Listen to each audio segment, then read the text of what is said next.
আপনাদের ত্রিপুরা নিউজ 8 এর পর্দায় এই মুহূর্তে আমি আপনাদের সাথে রয়েছি পূজা। রাজ্য সরকার জনমুখী বাজেট এখানে বিধানসভায় পেশ করায় রাজ্য সরকারকে ধন্যবাদ জানিয়ে পড়ন্ত বিকেলে খোয়াই শহরে মিছিল এবং সভা করল ভারতীয় জনতা পার্টি। রাজ্য সরকার জনমুখী বাজেট এখানে বিধানসভায় পেশ করায় রাজ্য সরকারকে ধন্যবাদ জানিয়ে পড়ন্ত বিকেলে খোয়াই শহরে মিছিল এবং সভা করল ভারতীয় জনতা পার্টি। এদিন প্রথমেই মিছিলটি বিজেপি খোয়াই মণ্ডল কার্যালয় থেকে শুরু হয়ে গোটা শহর পরিক্রমা করে সুভাষ পার্ক কৃষ্ণ মন্দির প্রাঙ্গণে এক সভায় মিলিত হয়। সেখানে উপস্থিত ছিলেন বিজেপি ত্রিপুরা প্রদেশের সাধারণ সম্পাদক তাপস মজুমদার। এছাড়াও উপস্থিত ছিলেন বিজেপি খোয়াই জেলার সভাপতি বিনয় দেববর্মা, বিজেপি খোয়াই জেলার সাধারণ সম্পাদক সমীর কুমার দাস, বিজেপি খোয়াই মণ্ডলের সভাপতি অনুকূল চন্দ্র দাস, বিজেপির নেতৃত্ব দেবাশিস নাথ শর্মা থেকে শুরু করে অন্যান্যরা।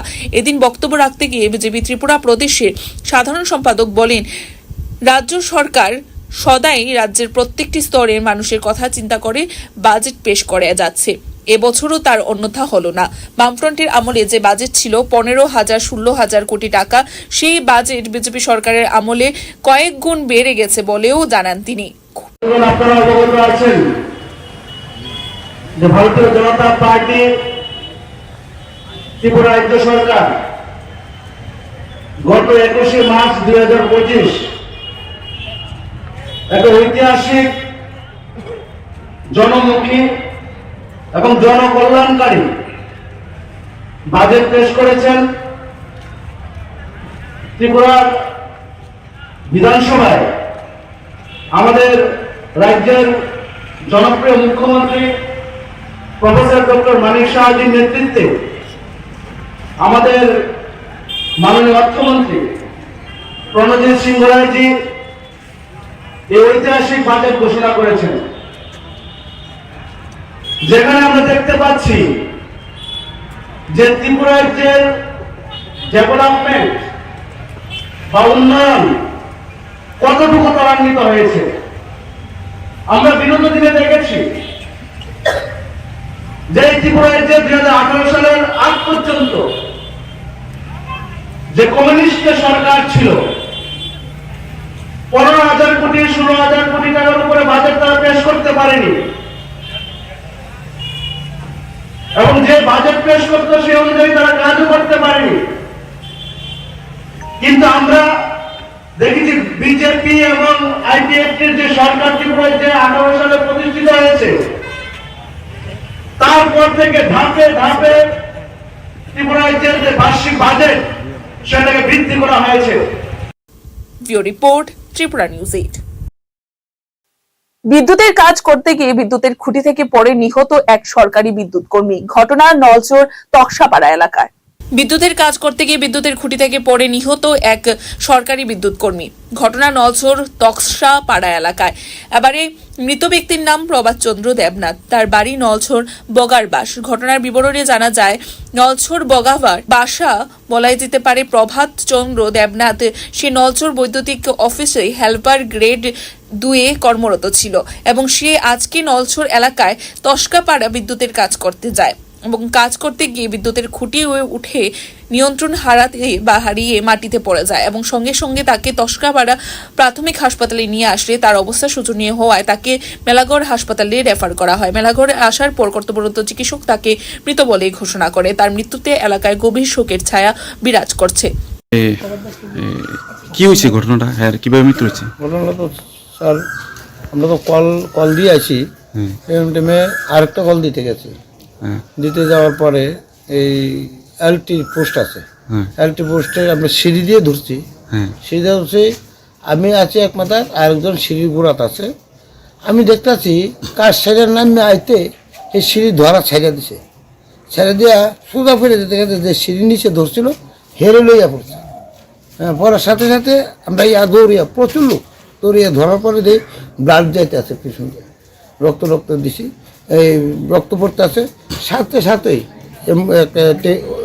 মারুতি দিয়া আমরা লইয়া গেছি তকসরা হসপিটাল থেকে। আমাদের ড্রাইভার খুব ইমার্জেন্সি, ডাক্তারও প্রচণ্ড হেল্প করছে, ইমার্জেন্সি গাড়ি দিয়া এখানে বিদ্যুৎ শর্ট হয়েছে না, বিদ্যুৎ শর্ট না, কি হয়েছে কইতাম না, পোস্ট ছেড়ে দিয়ে উল্টা পড়ছে। কোন হয়েছে ঘটনাটা? তকসরা। কি নাম তার? প্রভাত দেবনাথ। বিদ্যুৎ শর্টে না এটা? না, বিদ্যুৎ শর্ট করছে। এটা তো স্যার কেবল না না লোকাল লোক তো বিদ্যুৎ শর্টের কথা কইলো, কেবল এখানকার লোকাল লোক আমরা ফোন করলো কেবল কেবল কেবলে এটা শর্ট কেবল, হইছে, স্যার। কেবলে শর্ট হইছে। কেবল না, কেবল তো শর্ট হওয়ার কথা না। আর ওই কাজ ছেড়ে নাম অনেক সময় না না আপনি সত্য কথাটা কোন না, হ্যাঁ, স্যার, কেবল- ওইখানকার লোকাল লোক তো কইতাছে যে বিদ্যুৎ শর্টে মারা গেছে। না, এখানে শর্ট হয়েছে না। এই কাজ করে নাম অনেক সময় হয়েছে। আপনি ছিলেন? হ্যাঁ, আমার staff sir. Bureau report, Tripura news 8। সোমবার ভোরবেলা আমবাসা জওহরনগর এলাকায় শান্তিপাড়া দীপঙ্কর চক্রবর্তীর বাড়িতে আগুন লেগে ছাই হয়ে যায়। আগুন লাগার ফলে ঘরের ভেতরে থাকা জরুরি জিনিসপত্র ও একটি বাইক সহ বিভিন্ন কাগজপত্র পুড়ে ছাই হয়ে যায়। সোমবার ভোরবেলা আমবাসা জওহরনগর এলাকায় শান্তিপাড়া দীপঙ্কর চক্রবর্তী বাড়িতে আগুন লেগে ছাই হয়ে যায়। আগুন লাগার ফলে ঘরের ভেতরে থাকা জরুরি জিনিস ও একটি বাইক সহ বিভিন্ন কাগজপত্র পুড়ে ছাই হয়ে যায়। ঘটনার খবর পেয়ে সঙ্গে সঙ্গে ছুটে আসে দমকল বাহিনী, তবু রক্ষা পায়নি এই ঘর বসতি। বাড়ির মালিক দীপঙ্কর চক্রবর্তী মনে সন্দেহ জাগে এই কোনো দুষ্কৃতীদের কাজ, অর্থাৎ দুষ্কৃতিকারীদের কাজ না হলে আর কিভাবে ঘরে আগুন লাগবে বলে জানান তিনি। আসলাম আগরতলা, আগরতলা থেকে আমি খুয়াই আছি কালকে রাত্রে। বাড়ির থেকে ফোন করছে 4টার সময় আর কি, বাড়ির ভিতরে আগুন লাগলো। আমি খুয়াই থেকে দৌড়ে আইলাম বাড়িতে দেখলাম এই অবস্থা, কিচ্ছু নাই। যখন জানি একবেলা বাতন দেখামো এই জিনিসটাও নাই, কাগজপত্র যা আছে সব পুরা তো শেষ। আমার 1 বছরের একটা বুঝতে আছে, বাড়ির সিলিন্ডার 3টা ছিল, 3টা যদি ফুটতো হয়তো আমার বাড়ির লোক হইলো অসুবিধা হইলে, লগে আশেপাশের লোক মানুষের অসুবিধা হইলে। আগুনটা কিসের লাগে হইছে এটা এটা তো ভাই আমি কইতাম পারি না, মানে কিসের লাগে হইছে তো এটা আমি তো জানি, আমি জানি না বুঝে কেউ করছে এটা। আচ্ছা, যা ইলেকট্রিকের থেকে ইয়ের থেকে এটা হইতে পারে না। ইলেকট্রিক মিস্ত্রি, আমার মা ইলেকট্রিকের ব্যাপারে খুব ধরায়, ওই জন্য পরে মিস্ত্রি এনে কাজ করে আমার বাড়ির ভিতরে। ওই প্লাস আমি সেদিন একটা ইলেকট্রিক চুলা আনছি, মিস্ত্রি সেটা কাজ করে দিয়ে গেছে 15 দিন আগে। ইলেকট্রিকের থেকে এটা ওই বকে আসলে আমি বিশ্বাস হয় না, জানি না বুঝে কেউ করছে এটা। আচ্ছা আচ্ছা, কি কি ক্ষতি হয়েছে না? সব শেষ তো, তো দেখতেছ নি সব শেষ। যা যা খামু জানে একবার আলু সিদ্ধ ভাত ইয়ে করে সেটাও নাই, কিচ্ছু নাই, শেষ। কাগজপত্র যা আছে সব শেষ হয়ে গেছে। নামটা কি তোমার? দীপঙ্কর চক্রবর্তী। কি করো? আমি গাড়ি চড়াই ভাত খাই। এই জায়গাটার নাম কি? পাড়ার নামটা কি? শান্তিপাড়া, জওহরনগর। হ্যাঁ। কয়টার দিকে হয়েছে ঘটনা? তো সকাল 4টার দিকে হয়েছে। আচ্ছা, ফায়ার সার্ভিস পুলিশ আইছে নি? সব আইছে, পুলিশ আইছে, ফায়ার সার্ভিস আইতে আইতে তো সব কিছু শেষ। Bureau report, Tripura news 8। ইফতার পার্টির আয়োজন করে সম্প্রীতির বার্তা দিল বিশালগড় ডিড রাইটার্স অ্যাসোসিয়েশন। হিন্দু ধর্মাবলম্বীদের যেমন 12 মাসে 13 পার্বণ, তেমনি আজ উৎসবের মেজাজে মুসলিম ধর্মাবলম্বীদের এই ঈদ উল ফিতরের ইফতারের পার্টির আয়োজন করলো সম্প্রীতির সৃষ্টি করার জন্য ডিড রাইটার্স অ্যাসোসিয়েশন। ইফতার পার্টির আয়োজন করে সম্প্রীতির বার্তা দিল বিশালগড় ডিড রাইটার্স অ্যাসোসিয়েশন। হিন্দু ধর্মাবলম্বীদের যেমন 12 মাসে 13 পার্বণ, দুর্গাপূজা এবং কালী পূজায় বেশ উৎসাহ উদ্দীপনার মধ্য দিয়ে আনন্দ উপভোগ করে, ঠিক তেমনি মুসলিম ধর্মাবলম্বীদের মধ্যে তাদের ধর্মীয় পার্বণ ঈদ উল ফিতর এবং ঈদ উল জুহায় ব্যাপক উৎসাহ উদ্দীপনা দেখা দেয়। বর্তমানে চলছে রোজার মাস, আর এই রোজায় 30 দিন মুসলিম ধর্মের প্রত্যেকে সারাদিন রোজা রেখে সন্ধ্যাবেলায় ইফতার করে। আর এই দিনটির আনন্দ করে নিতে সোমবার বিকেলে বিশালগড় ডিড রাইটার্স অ্যাসোসিয়েশন 11 নং ব্যাটালিয়ন টিএসআর মুসলিম জওয়ানদের নিয়ে ইফতার পার্টির আয়োজন করে। এতে উপস্থিত ছিলেন ডিড রাইটার্স অ্যাসোসিয়েশনের সাব রেজিস্ট্রার ভুবন চন্দ্র দাস সহ অন্যান্যরা। এই ইফতার পার্টির মধ্য দিয়ে বিশালগড় ডিড রাইটার্স অ্যাসোসিয়েশন এবং মুসলিম ধর্মাবলম্বী টিএসআর জওয়ানদের মধ্যে মত বিনিময় সহ একটু হাসাহাসি, একটু আড্ডা এবং একে অপরের আনন্দ ভোগ করে নেয়। আমরা আজকে বিশালগড় ডিড রাইটার অ্যাসোসিয়েশনের পক্ষ থেকে আমাদের অ্যাসোসিয়েশনের যারা আছেন মুসলিম ভাইয়েরা, তারা মাসব্যাপী রোজা উদযাপন করছেন। আমরা ভারতবর্ষ বৈচিত্র্যের মধ্যে মিলন মহান। আমরা হিন্দু মুসলিম ভ্রাতৃত্বের যে অঙ্গ হিসেবে আমরা প্রত্যেক বছর একদিন ইফতার পার্টি করে থাকি। আজকে আমরা সেই আয়োজন করেছি। আমাদের এই ইফতার পার্টিতে মুসলিম ডিড রাইটার ভাইদের সঙ্গে যারা এখানে এসছেন মুসলিম ভাইয়েরা, এবং এখানে পাশাপাশি যে টিএসআর ক্যাম্প রয়েছে এখানেও যারা মুসলিমরা আছেন, সবাইকে নিয়ে আমরা একসঙ্গে আজকে এই সন্ধ্যায় ইফতার পার্টির মধ্যে দিয়ে সৌভাতৃত্বের একটা প্রচেষ্টা প্রত্যেক বছর যেমন করি এই উৎসব করলাম। Bureau report, Tripura news 8। রাজ্যে 2025-26 ইংরেজি অর্থবর্ষের বাজেট পেশ করা হয় বিধানসভায়। 2025-26 অর্থবর্ষের জনকল্যাণমুখী ঐতিহাসিক বাজেটের জন্য রাজ্যের মুখ্যমন্ত্রী সহ রাজ্যের মন্ত্রিসভার সকল সদস্যদের ধন্যবাদ জানিয়ে মিছিল আমবাসায়। রাজ্যে 25-26 ইংরেজি অর্থবর্ষের বাজেট পেশ করা হয়েছে বিধানসভায়। 25-26 পড়তে বর্ষের জনকল্যাণমুখী ঐতিহাসিক বাজেটের জন্য রাজ্যের মুখ্যমন্ত্রী সহ রাজ্য মন্ত্রিসভার সকল সদস্যদের ধন্যবাদ জানিয়ে মিছিল আমবাসায়। সোমবার বিকেলে বিজেপি 47 আমবাসা মণ্ডলের উদ্যোগে জনকল্যাণমুখী ঐতিহাসিক বাজেটের সমর্থনে ধন্যবাদ জানিয়ে এক মিছিল অনুষ্ঠিত হয় আমবাসায়। মিছিলটি বিজেপির ধলাই জেলা কার্যালয়ের সামনে থেকে শুরু হয়ে আমবাসা বাজারে বিভিন্ন পথ পরিক্রমা করে। এই ধন্যবাদ মিছিলে উপস্থিত ছিলেন বিজেপি আমবাসা মণ্ডল সভাপতি অজয় অধিকারী, বিজেপির জেলা সম্পাদক লালপীর হালাম এবং জেলার সাধারণ সম্পাদক গোপাল সূত্রধর সহ অন্যান্য নেতৃত্বরা। এক সাক্ষাৎকারে মণ্ডল সভাপতি অজয় অধিকারী বলেন, এই বাজেট ত্রিপুরা রাজ্যের জন্য ঐতিহাসিক বাজেট। কর্মচারীদের মহার্ঘ ভাতা বৃদ্ধি এবং দিব্যাঙ্গদের জন্য এই বাজেটে সামাজিক ভাতা বৃদ্ধি করা হয়। তাই রাজ্যের মুখ্যমন্ত্রী সহ মন্ত্রিসভার সকল সদস্যদের ধন্যবাদ জানান মণ্ডল সভাপতি অজয় অধিকারী। এদিনের এই মিছিলে বিজেপির কর্মী সমর্থকদের উপস্থিতি ছিল চোখে পড়ার মতো। লক্ষ্য করেছেন যে আমাদের রাজ্য বিধানসভায় আমাদের ত্রিপুরা রাজ্যের জন্য এবার একটা ঐতিহাসিক বাজেট আমাদের সামনে আমাদের রাজ্য মন্ত্রিসভা উপস্থাপন করেছেন। এই বাজেটে আমরা লক্ষ্য করেছি সরকারি কর্মচারী থেকে শুরু করে বেকার যুবক থেকে শুরু করে দিব্যাঙ্গজনদের ভাতা বৃদ্ধি সহ বিভিন্ন ধরনের প্রকল্প এই বাজেটের মধ্যে রয়েছে। আমরা আমাদের ভারতীয় জনতা পার্টি আমবাসা মণ্ডলের পক্ষ থেকে রাজ্যের মাননীয় মুখ্যমন্ত্রীকে ধন্যবাদ জানিয়ে আমরা আজকে এই র্যালি করতে যাচ্ছি। Report Tripura news 8।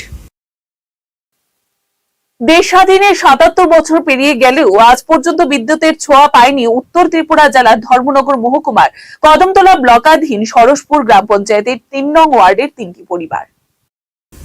দেশ স্বাধীনের 77 বছর পেরিয়ে গেলেও আজ পর্যন্ত বিদ্যুতের ছোঁয়া পায়নি উত্তর ত্রিপুরা জেলার ধর্মনগর মহকুমার কদমতলা ব্লকাধীন সরসপুর গ্রাম পঞ্চায়েতের 3 নং ওয়ার্ডের 3টি পরিবার। সুশাসনের রাজ্যে এ যেন অন্ধকার রাত কাটাচ্ছেন বিজেপি দলেরই একনিষ্ঠ কর্মী শ্যামল পাল। সেখানে 3টি পরিবারের মাঝে একটি পরিবার বাড়ি ফেলে অন্যত্র চলে গেছে। বর্তমানে বিজেপির জোট সরকারের নেতা মন্ত্রীরা বাড়ি বাড়ি বিদ্যুৎ পৌঁছে দিতে গেলে ভর্তি বাসন রাখেন, কিন্তু বাস্তবে গ্রামাঞ্চলে এখনও সাধারণ মানুষের বিদ্যুতের ছোঁয়া থেকে বঞ্চিত রয়েছে। তারই নমুনা সরসপুর গ্রামের 3 নং ওয়ার্ড। আমার নাম শ্যামল কুমার পাল, কোন পঞ্চায়েত? সরসপুর পঞ্চায়েত। দীর্ঘ 45 বছর ধরে কারেন্টের কোনো পাইছি না। পঞ্চায়েতরে জানাইছি, চেয়ারম্যানরে জানাইছি, বিডিওরে জানাইছি। ও দিমু দিচ্ছি, ও ইলেকশন করে দিলেই আর ও ইলেকশন কাউন্টিং হয়ে যাক পাইলি ভাই, ওই রকম একটা আবাস দিয়া আমার অতদিন ধরে রাখছে। 45 বছর। 45 বছর থেকে কারেন্ট পান নেই। তাহলে রাত্রেবেলা কিরকম কাটান? আমি তো লম্প জ্বালাইয়া ও সোলার লাইট পাইছে পুলকনরা ওটা দিয়ে। কেরোসিনের তো দাম বেশি। কেরোসিনও সবসময় পাওয়া যায় না। এটা আমাদের পৃষ্ঠা প্রমুখের কার্ড। কত বছর ধরে বিজেপি করতেছেন আপনি? প্রায় 20 বছর। জানাইছেন নি নেতৃত্বে? নেতৃত্বে সবই জানাইছি। পিতা বলে আছেন আপনি? মন্ডল যে প্রেসিডেন্ট যে এখন হয়েছেন, তাই তখন তো আগে আসলাম আমরা RSS এর লোকে জড়িত। ওই কি নাম, বিমল প্রকাশর লোকে আমরা ধর্মনগর প্রোগ্রাম করছি, কদমতলা প্রোগ্রাম করছি। কদমতলা ফার্স্ট প্রোগ্রাম আমরা এখানে হয়েছে বিমল প্রকাশর লইয়া। আপনি কি পদে আছেন বিজেপির? এখন পৃষ্ঠা প্রমুখ পদে। দলে দেখছেন আপনার? দলে আর কে দেখতো, এখন মেম্বাররা আছে, হেরা কইল ও পাইবাই রে বা পাইবাই, ও প্রধান রে কইল ও আমরা দিছি পাইবাই, ওই ধরনের খালি বার্তালাপ করি। স্থানীয় ওয়ার্ডের শ্যামল কুমার পাল জানান, তিনি 45 বছর যাবতই গ্রামে বসবাস করে আসছেন, কিন্তু আজ পর্যন্ত তার ভাগ্যে জুটেনি বিদ্যুতের ছোঁয়া। বিদ্যুৎ পেতে স্থানীয় মেম্বার, প্রধান, পঞ্চায়েত সমিতির চেয়ারপারসন, ব্লক আধিকারিক সকলের দরজায় করা নাড়লেও দিমু দিচ্ছি, ভোট যাক, ভোট গণনা যাক, এভাবে বলে পার হয়ে গিয়েছে দীর্ঘ 45 বছর। তিনি জানান, প্রায় 20 বছর তিনি রাষ্ট্রীয় স্বয়ংসেবক ও বিজেপি দলের একজন পৃষ্ঠা প্রমুখের দায়িত্বে থাকলেও তার বাড়িতে পড়েনি বিদ্যুতের আলো। একটি সরকারি ঘর পেলেও বিদ্যুতের কারণে মিস্ত্রিরা কাজ করতে অনীহা প্রকাশ করছে, তাতেও থমকে রয়েছে ঘরের কাজও। তিনি জানান, রাত হলে একমাত্র ভরসা সত্যযুগের সেই কুপিবাতি। এক কথায় মাসের 15 দিন অমাবস্যা ও 15 দিন জ্যোৎস্না থাকলেও তাদের ভাগ্যে গোটা মাসই অমাবস্যার সমান। তাই বিদ্যুৎ পেতে তিনি রাজ্যের মুখ্যমন্ত্রীর নিকট আবেদন জানিয়েছেন। আজ তো বহুত বছরটাই বিজেপির লগে আটিয়ার ইয়ে করিয়া তারা হলে হয় দিব তারা তো আর দেয় না। আর আমারও তো আর লামাইবার মানে ইয়ে নাই, চান্স পাই না, টাকা পয়সা নাই, পারি না লামাইতা। জানাইছি, প্রধানের বাড়ি গেছি, চেয়ারম্যানের বাড়ি গেছি, এরপরে ওই যে তারা আর কিটা কন্ট্রাক্টর তরুণের বাড়িও গেছি। তারা দিলাইব তারিখ দিয়ে তারা আয় না দেয়, না দেখে না। মেম্বারের বাড়িও মেম্বারের লগে কতদিন হয়েছি, তোমরা ইয়ে দেখো সমস্যাটা কিটা দেখো, তোমরা দেখলে না আমার একটা মনে সান্ত্বনা দিতে পারবা যে ওইব কি হইতো না, তারা আর আয় না। তো মনে হয় 10-15 বছর হয়ে গেছে গিয়া বিদ্যুতের খুঁটি গাড়া হয়েছে। কবে থেকে আপনারা এই বাড়িতে আছেন? আমার তো বিয়া হয়েছে আজকে 35 বছর হয়ে গেছে গিয়া। তখন থেকে নাই? তখন তো কেউ নাই। এদিকে তার স্ত্রী বীণা রানী পাল জানান, একে তো পরিবারে আর্থিক অভাব অনটন, তার উপর যুগ যুগ ধরে নেই বিদ্যুতের পরিষেবা। তাছাড়াও তারা বিজেপি দলে সক্রিয় কর্মী থাকার পরেও তাদের ভাগ্যে জুটেনি বিদ্যুৎ পরিষেবা। 10 থেকে 15 বছর পূর্বে বিদ্যুতের খুঁটি পুঁতে গেলেও সেই খুঁটিতে বিদ্যুতের সংযোগ আজ পর্যন্ত দেওয়া হয়নি।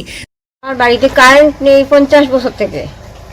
এখন আমার বাড়িতে একটা ছাত্র আছে, ক্লাস 12-এ পড়ে, সে ক্লাস 1 থেকে এই কারেন্ট মম জ্বালিয়ে পড়তেছে। দুই পরিবারে, তাদের কি নাম জানা? শ্যামল পাল। তপন পাল তো গেছে গিয়া, কারেন্ট নাই, বাড়ি ঘর বেঁচে হচ্ছে। আমি তো বিদ্যুৎটা তো দেওয়া খুব প্রয়োজন নাই। আমার নাম সুজাতা দাস শর্মা। কাউকে কি জানিয়েছেন আপনার বাড়িতে যে বিদ্যুৎ নেই? পঞ্চায়েতকে জানিয়েছি, মেম্বারকে জানিয়েছি, প্রধানকে জানিয়েছি। কি বলে ওরা? দিচ্ছে শুধু প্রতিশ্রুতি। Bureau report, Tripura news 8। পণ প্রথাকে কেন্দ্র করে দুপক্ষের মারামারি, গুরুতর আহতরা জেলা হাসপাতালে চিকিৎসাধীন, একাধিক অভিযোগ থানায়। পণ প্রথাকে কেন্দ্র করে দুই পক্ষের মারামারি, গুরুতর আহতরা জেলা হাসপাতালে চিকিৎসাধীন, একাধিক অভিযোগ থানায়। পণ প্রথা যে দরিদ্র সমাজে এখনো চরম অভিশাপ, তা যেন ফুটে উঠল স্বামী স্ত্রীর দুই পরিবারের মধ্যে চরম মারপিটের ঘটনায়। আর এই পণ প্রথাকে কেন্দ্র করে স্বামীর পরিবারের পক্ষ থেকে স্ত্রী সহ একাধিক ব্যক্তিকে মারপিট করে গুরুতর আহত অবস্থায় হাসপাতালে পাঠালো পণ আদায়কারীরা। চরম এই ন্যাক্কারজনক ঘটনা সংঘটিত হলো উত্তর ত্রিপুরা জেলার চুরাইবাড়ি থানাধীন দক্ষিণ ফুলবাড়ি গ্রামে। ঘটনার বিবরণী প্রকাশ, বিগত 12 বছর পূর্বে ফুলবাড়ি গ্রামের 6 নং ওয়ার্ডের বাসিন্দা আব্দুল মান্নানের মেয়ে সুলতানা বেগমের সাথে ইচাই লাল ছড়া গ্রামের বাসিন্দা জিয়াউর রহমানের বিবাহ হয় মুসলিম নীতি অনুসারে।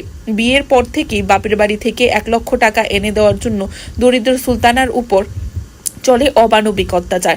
তখন হতদরিদ্র সুলতানা জানায় তার বাবা দিনমজুরকে, এবং তাই এত টাকা তার পরিবার দিতে পারবে না। তখন থেকেই অত্যাচারের মাত্রা বাড়তে থাকে। বহুবার সালিশি সভাসহ থানায় মামলা গড়ালেও সুলতানার উপর অত্যাচার বন্ধ করেনি তার স্বামী সহ তার নিকট আত্মীয়রা। এতে করে বিবাহের 12 বছর কেটে গেলেও তার অত্যাচারের মাত্রা বিন্দুমাত্র কমেনি। ইতিমধ্যে সুলতানার দুটি সহ বর্তমানে সে গর্ভবতী অবস্থায় চলে চরম মারপিট। গত 21শে মার্চ শুক্রবার বিকাল 4টা নাগাদ এই পণ প্রথাকে কেন্দ্র করে সুলতানার স্বামীর বাড়ির লোকজনেরা এসে সুলতানা সহ তার মা হেনা বেগম, বোন জামাই জাকির হোসেন ও অন্যান্য ব্যক্তিদের চরম মারপিট শুরু করে বলে অভিযোগ করে গৃহবধূ সুলতানা। এতেই গুরুতর আহত হয়ে রক্তাক্ত অবস্থায় মাটিতে পড়ে থাকে তারা। খবর পেয়ে সঙ্গে সঙ্গে ঘটনাস্থলে ছুটে যায় চুরাইবাড়ি থানার পুলিশ ও প্রেমতলা দমকল কর্মীরা। গুরুতর আহতদের প্রথমে কদমতলা হাসপাতালে নিয়ে গেলে সেখানে থেকে আহতদের উন্নত চিকিৎসার জন্য জেলা হাসপাতাল ধর্মনগরে রূপান্তরিত করা হয়। বর্তমানে সেখানেই তাদের চিকিৎসা চলছে।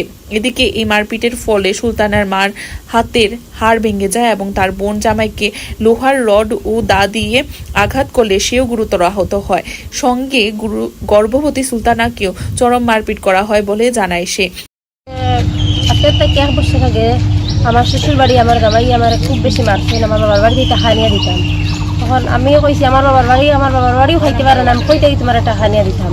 টাকা না এনে দেবা আমার জামাই আমার মারছে, আমার শ্বশুর শাশুড়ি সবই আমার মারছে, আমার ননদি জামাই ফুলবাড়ি আমার বাবার বাড়ি কিনারতে গিয়ে আমার মারছে, তোমরা মেয়ে মারিয়া ফেলাইছি, তোমরাও তোমরা মারিয়া ফেলাই। তখন আমার মা বাবা না গিয়া খতমতলাত গেছে, খতমতলাত গিয়া খতমতলার সালাম পুলিশ লিয়ে আমার শ্বশুর বাড়ি গেছে। শ্বশুর বাড়ি গিয়া আমার উদ্ধার করি এখান থেকে আনছেন, রাত্রে মানে 11টা-12টার সময় আইছেন। আইয়া আমার খতমতলা হসপিটাল ভর্তি করছেন, 1 রাত 2 রাত থাকছি। তাহার পরে আমরা এখানে প্রধান আছেন, প্রধান গেছেন, প্রধান গিয়া কইছেন আমার শ্বশুর বাড়ির আমার শ্বশুর গেছেন গিয়া কইছেন শেষ করে দিবার লাগিয়া কেস মামলা আমরা করতাম না। পরে তো আর আমরা কেস মামলা করছি না, আমরা বাড়িতে আইছি 2 দিন পরে। আবার পরে 2 দিন পরে আমার জামাই, আমার ননদির জামাই, বাসুর সবাই আমরা বাড়ির, আমার ডাকছেও সুলতানা, আমার নাম সুলতানা শামসুল, কইছেও সুলতানা, আমার ননদির জামাই কইছে আমি বাইরে হয়েছি করতে, বাইরেই তো আমার বাড়ি আইন লাগাইছে। বাড়ি আনির পরে আমার মা বাড়ি বাইরে কইছেন আমার মাইয়ারে মারিও না হয়তো শামসুল যে আমার মার এখানে আমি দেখি আর এখানে সেদমার তো আমার মা অজ্ঞান হয়ে গেছে। অজ্ঞানের পরে তারা ফালে এতে আমরা মা এখানে ফুরি এখানে তো ফালাই তারা ফালে এতে গেছে গিয়া। যাবার পরে আমরা কদমতলা হসপিটাল আমরা গেছি, যাবার পরে এখানে আমরা রাখছে না, অ্যাম্বুলেন্সে গেছি, রাখছে না দিছে ধর্মনগর 1 সপ্তাহ থাকছি। তাহার পরে তো প্রধান মেম্বার একটা কেস করছেন, পরে আমরাও করছি একটা, করার পরে ওইটা তো আর আমরা কিচ্ছু আমরা সান্ত্বনা পাইছি না। আহত জাকির হোসেনের বাড়ি অসমের কাটলতলিতে। সে বেড়ানোর উদ্দেশ্যে তার শ্বশুর বাড়িতে এসে এই মারপিটের শিকার হয় বলে জানায় সে। থাকলাম মানে মুই মসজিদের ওদিকে দাঁড়াইয়া আমি ফোনো মাতার, আর তারা একজন 8টা দৌড় তুলি আইসে লাঠি এগুলো রাস্তার মুখ। আমি লাঠি ওটার দৌড়িয়া কইছি কি হয়েছে বাড়ি পাই, সেটার লাগে লাঠি লিয়ে দৌড়াইয়া আমাও কইতে সময় আমার বুকুর মাঝে লাত মারে দিচ্ছে। লাত মারতে সময় আলমাস, বদরুল, শমসুল তারা আইসন লালটি রড লইয়া আইয়াও তো মরে জন্য মারছেন হাতের ডান্ডা, আর ছুটির মাঝে আরে একটা আমার ছুটির বদরুলে আর আলমাস, তাজেল আর সেলিম তারা মারছেন, মারধর করছেন। তখন আমার হলি বাড়াইয়া দৌড়াইয়া আইসন, আওয়ার পরে দাঁড় গড়িতে মারছে হাতো ডান্ডা, মারতে সময় ফালাই দিছে। তখন চিল্লা চিৎকার লাগছে, তারা মানুষ 15-16 জন মানুষ আইসন। তখন আমারে মানে পাথর দিয়া ইট দিয়া বাদে তারা আদলা দিয়া ইটানি লাগাইছে, গাড়ি মারা লাগাইছে। তো নিজাম, জুবেল, রুবেল তারা সবও আইছে এখানে, আইয়া লাঠি রড এরপরে জাটা সব লইয়া আই যাওয়ার পরে ওরতা লইয়া তারা গাটামুটি দিয়ে এখানে গিয়া শিকারি আর বড় বড় আদলা ইটোর আদলা দিয়ে মারা লাগাইছে। মানে আমার হালির আগে থেকে 1 বছর আগে তারা বাড়ির তারা মারপিট করছে। তখন আমরা প্রথম গেছি গিয়া দেখিয়া আই গেছি, তারা বেজান মানুষ এখানে দাঁড়াইলে আসলা, আমরা দেখিয়া আই গেছি, উদ্ধার করি আনছি। আনার পরে হসপিটাল ভর্তি করার পরে 3-4 দিন পরে বাড়িতে লইয়া যাওয়ার পরে আরো 2-3 দিন পরে তার ভাই আনছেন, তার জামাইয়ের বাড়ি থেকে সব আইছেন, তার বনি জামাই আমরা বাড়ি কেনারও সব আইয়া তারা মারধর করিয়া মাথা দা দিয়া সেটাইও দিয়া ফেলাইয়া দিয়া গেছেন। Bureau report, Tripura news 8। Veterinary অফিসে আগুন, তদন্তে পুলিশ। চলতি বছরের মার্চ মাসে 13 তারিখ বৃহস্পতিবার রাত আনুমানিক 10:30 নাগাদ আমবাসা ভেটেরিনারি অফিসে আচমকা আগুন লাগে। ভেটেরিনারি অফিসের আগুনে তদন্তে পুলিশ। চলতি বছরের মার্চ মাসে 13 তারিখ বৃহস্পতিবার রাত আনুমানিক 10:30 নাগাদ আমবাসা ভেটেরিনারি অফিসে আচমকা আগুন লাগে। দমকল বাহিনী সহ স্থানীয়দের সহযোগিতায় আগুন আয়ত্তে আনতে সম্ভব হয়। এই ঘটনার পর পুলিশ ছুটে যায়, প্রাথমিক তদন্ত করে পুলিশ চলে আসে। আজ আমবাসা থানার পুলিশ ফের ভেটেরিনারি অফিসে তদন্তের জন্য যায় এবং veterinary officer doctor Ratan Das প্রথমে বলেন বৈদ্যুতিক শর্ট সার্কিট থেকে আগুন লাগতে পারে। যেহেতু বেশ কয়েকটি ফ্রিজ রয়েছে, সেগুলিতে ভ্যাকসিন রাখা হয়, তার কারণে ফ্রিজ সারা বছর চলতে থাকে। তারপর বলেন যে আগুন লেগেছে ট্রেনিং হলে, এখানেও রহস্য তৈরি হয়। এদিকে অফিসের পেছনেই দেখা যায় ড্রাগসের কোটা সিরিঞ্জ। অন্যদিকে ভেটেরিনারি অফিসে রাতে কোনো সিকিউরিটি গার্ড রাখা হয়নি। আগুন কি শর্ট সার্কিট থেকে লেগেছে নাকি নেশাগ্রস্ত হয়ে কেউ আগুন লাগিয়েছে, সমস্ত বিষয়ে এবারে প্রশ্ন উঠতে শুরু করেছে এবং তা নিয়ে এই তদন্তে নামে পুলিশ।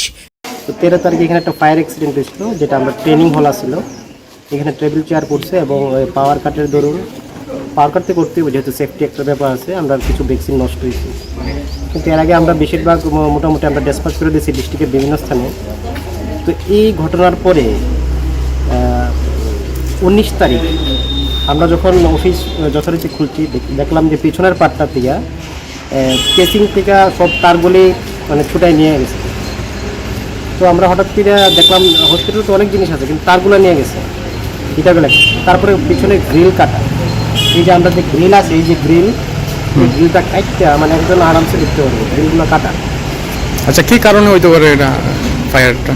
এখানে তো আমরা অনেকগুলো ফ্রিজ চলে, যে বিডিএমএস এ পুরো ডিস্ট্রিক্টের ভ্যাকসিন থাকে, অ্যানিমেল ভ্যাকসিন, লাইভস্টক ভ্যাকসিন। তো ফ্রিজগুলো 24 আওয়ার্স চলে, সারা বছর চলতে হয়, যেহেতু ভ্যাকসিন প্রিজার্ভেশনের ব্যাপার এখানে। তো হয়তো আমরা প্রাইমারি যে সাসপেকশন আছে ওইটা আমরা হতে পারে এটা শর্ট সার্কিট থেকে হতে পারে, কিন্তু আমরা ইদানিং আমরা লক্ষ্য করতেছি আমরা যে ল্যাবের জাস্ট পিছনে ওয়ালটার লগে এখানে যে ড্রাগস পাক যে নিয়ে তারা প্রচণ্ড গতিবিধি আমরা লক্ষ্য করছি। আমরা যে নতুন ম্যাডাম জয়েন করছি, নতুন ভেটেরিনারি অফিসার, জানলাটা খুললে তারা ওইখান থেকে দৌড়ে পালায় জায়গা। আমি আপনার দেখাবো জায়গাটা, এখানে সিরিঞ্জ অব যে আছে, আপনি সিরিঞ্জ দেখতে পাইবেন। তারা যে ব্লাড নেয় এখানে, এই ব্লাডগুলো কিন্তু ব্লেকিশ হয়েছে না, খুব রিসেন্ট ব্লাড নিচ্ছে, মানে তারা যে করে। তারপরে এখানে আপনি বিভিন্ন কৌটা দেখতে পারবেন, বিভিন্ন কালারফুল কৌটা। এখানে একটা জায়গাটা আছে, মানে বাইরে থেকে কিছু দেখা যায় না, এটা জাস্ট আমরা ওয়ালের পিছনে। তো আমরা পুলিশের কাছে এটা, পুলিশ একটু আগে গেছে, আমরা আগে একটা জিডি এন্ট্রি করাইছি, অক্ষণে করে করাবো, এবং পুলিশটা আমি দেখাইছি পিছনের জায়গাটা, যে জায়গাতে তারা আমরা গতিবিধি দেখি, এবং তারা এটা দেখাইছে আমরা যে কয়েকটা লোহার জিনিস হয়তো বা নিতে চেষ্টা করছে, তারা টানাটানি করছে, নিতে পারছে না। আর এখানে দড়ি টড়িও আছে পিছনে, এটা যারা ইদানিং আমরা যেটা লক্ষ্য করছি। তো আমরা পুলিশ এটা আমরা অ্যাসিওর করছে যে তারা এইখানে আমরা একটা প্রোটেকশন দিব যাতে এরকম ইয়ে না হয়, আর সিভিল ড্রেস হয়। Bureau report, Tripura news 8। এখনকার মতো সংবাদ এখানে শেষ করছি। পরবর্তী বিভিন্ন আপডেটস দেখতে অবশ্যই চোখ রাখবেন ত্রিপুরা নিউজ 8 এর পর্দায়। নমস্কার, স্বাগত আপনাদের ত্রিপুরা নিউজ 8 এর পর্দায়। এই মুহূর্তে আমি আপনাদের সাথে রয়েছি পূজা। রাজ্য সরকার জনমুখী বাজেট এখানে বিধানসভায় পেশ করায় রাজ্য সরকারকে ধন্যবাদ জানিয়ে পড়ন্ত বিকেলে খোয়াই শহরে মিছিল এবং সভা করল ভারতীয় জনতা পার্টি। রাজ্য সরকার জনমুখী বাজেট এখানে বিধানসভায় পেশ করায় রাজ্য সরকারকে ধন্যবাদ জানিয়ে পড়ন্ত বিকেলে খোয়াই শহরে মিছিল এবং সভা করল ভারতীয় জনতা পার্টি। এদিন প্রথমেই মিছিলটি বিজেপি খোয়াই মণ্ডল কার্যালয় থেকে শুরু হয়ে গোটা শহর পরিক্রমা করে সুভাষ পার্ক কৃষ্ণ মন্দির প্রাঙ্গণে এক সভায় মিলিত হয়। সেখানে উপস্থিত ছিলেন বিজেপি ত্রিপুরা প্রদেশের সাধারণ সম্পাদক তাপস মজুমদার। এছাড়াও উপস্থিত ছিলেন বিজেপি খোয়াই জেলার সভাপতি বিনয় দেববর্মা, বিজেপি খোয়াই জেলার সাধারণ সম্পাদক সমীর কুমার দাস, বিজেপি খোয়াই মণ্ডলের সভাপতি অনুকূল চন্দ্র দাস, বিজেপির নেতৃত্ব দেবাশিস নাথ শর্মা থেকে শুরু করে অন্যান্যরা। এদিন বক্তব্য রাখতে গিয়ে বিজেপি ত্রিপুরা প্রদেশের সাধারণ সম্পাদক বলেন, রাজ্য সরকার সদাই রাজ্যের প্রত্যেকটি স্তরের মানুষের কথা চিন্তা করে বাজেট পেশ করে যাচ্ছে। এবছরও তার অন্যথা হলো না। বামফ্রন্টের আমলে যে বাজেট ছিল 15,000-16,000 কোটি টাকা, সেই বাজেট বিজেপি সরকারের আমলে কয়েক গুণ বেড়ে গেছে বলেও জানান তিনি। আপনারা অবগত আছেন যে ভারতীয় জনতা পার্টি ত্রিপুরা রাজ্য সরকার গত 21শে মার্চ 2025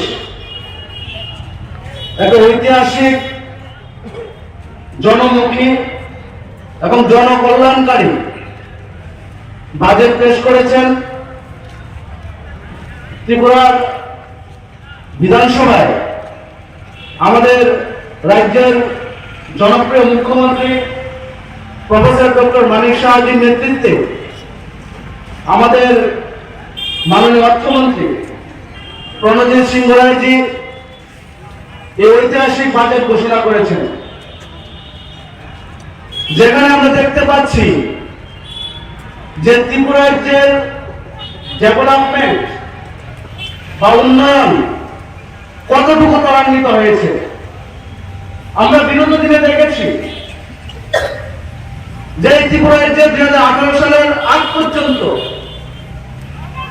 যে কমিউনিস্ট সরকার ছিল, 15,000 কোটি 16,000 কোটি টাকার উপরে বাজেট তারা পেশ করতে পারেনি,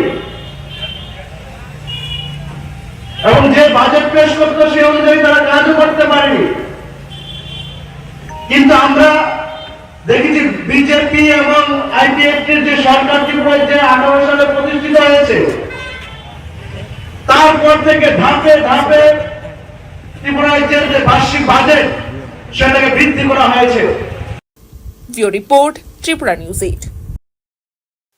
বিদ্যুতের কাজ করতে গিয়ে বিদ্যুতের খুঁটি থেকে পড়ে নিহত এক সরকারি বিদ্যুৎ কর্মী। ঘটনা নলচর তকসাপাড়া এলাকায়।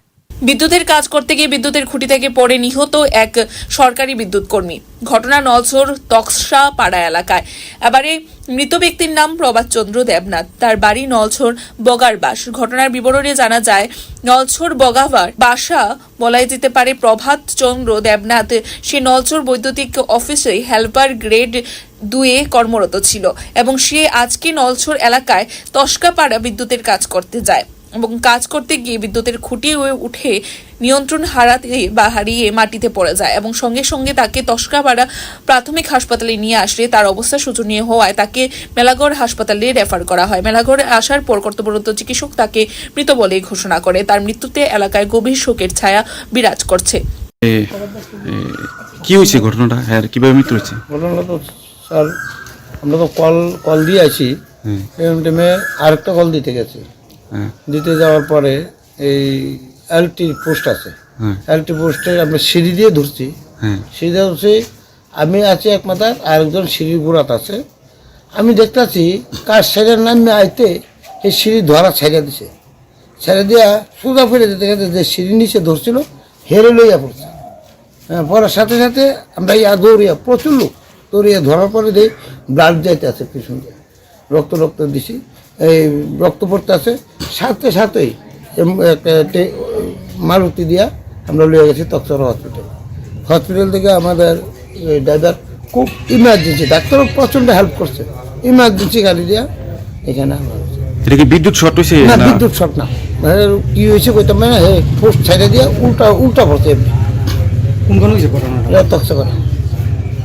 কি নাম তার? প্রভাত দেবনাথ। বিদ্যুৎ শর্টে না এটা? না, বিদ্যুৎ শর্ট স্যার, কেবল না, লোকাল লোক তো বিদ্যুৎ শর্টের কথা কইলো। লোকাল লোক আমরা ফোন করলো, কেবলে এটা শর্ট হয়েছে, কেবলে শর্ট হয়েছে। কেবল না, কেবল তো শর্ট হওয়ার কথা না, ওই কাজ ছেড়ে নামানোর সময়। না, আপনি সত্য কথাটা কোন না, ওখানকার লোকাল লোক তো কইতেছে যে বিদ্যুৎ শর্টে মারা গেছে। না, এখানে শর্ট হয়েছে না, কাজ করে নামানোর সময় হয়েছে। আপনি ছিলেন? হ্যাঁ, আমার staff sir. Report Tripura news 8। সোমবার ভোরবেলা আমবাসা জওহরনগর এলাকায় শান্তিপাড়া দীপঙ্কর চক্রবর্তীর বাড়িতে আগুন লেগে ছাই হয়ে যায়। আগুন লাগার পরে ঘরের ভেতরে থাকা জরুরি জিনিসপত্র ও একটি বাইক সহ বিভিন্ন কাগজপত্র পুড়ে ছাই হয়ে যায়। সোমবার ভোরবেলা আমবাসা জওহরনগর এলাকায় শান্তিপাড়া দীপঙ্কর চক্রবর্তী বাড়িতে আগুন লেগে ছাই হয়ে যায়। আগুন লাগার ফলে ঘরের ভেতরে থাকা জরুরি জিনিস ও একটি বাইক সহ বিভিন্ন কাগজপত্র পুড়ে ছাই হয়ে যায়। ঘটনার খবর পেয়ে সঙ্গে সঙ্গে ছুটে আসে দমকল বাহিনী, তবু রক্ষা পায়নি এই ঘর বসতি।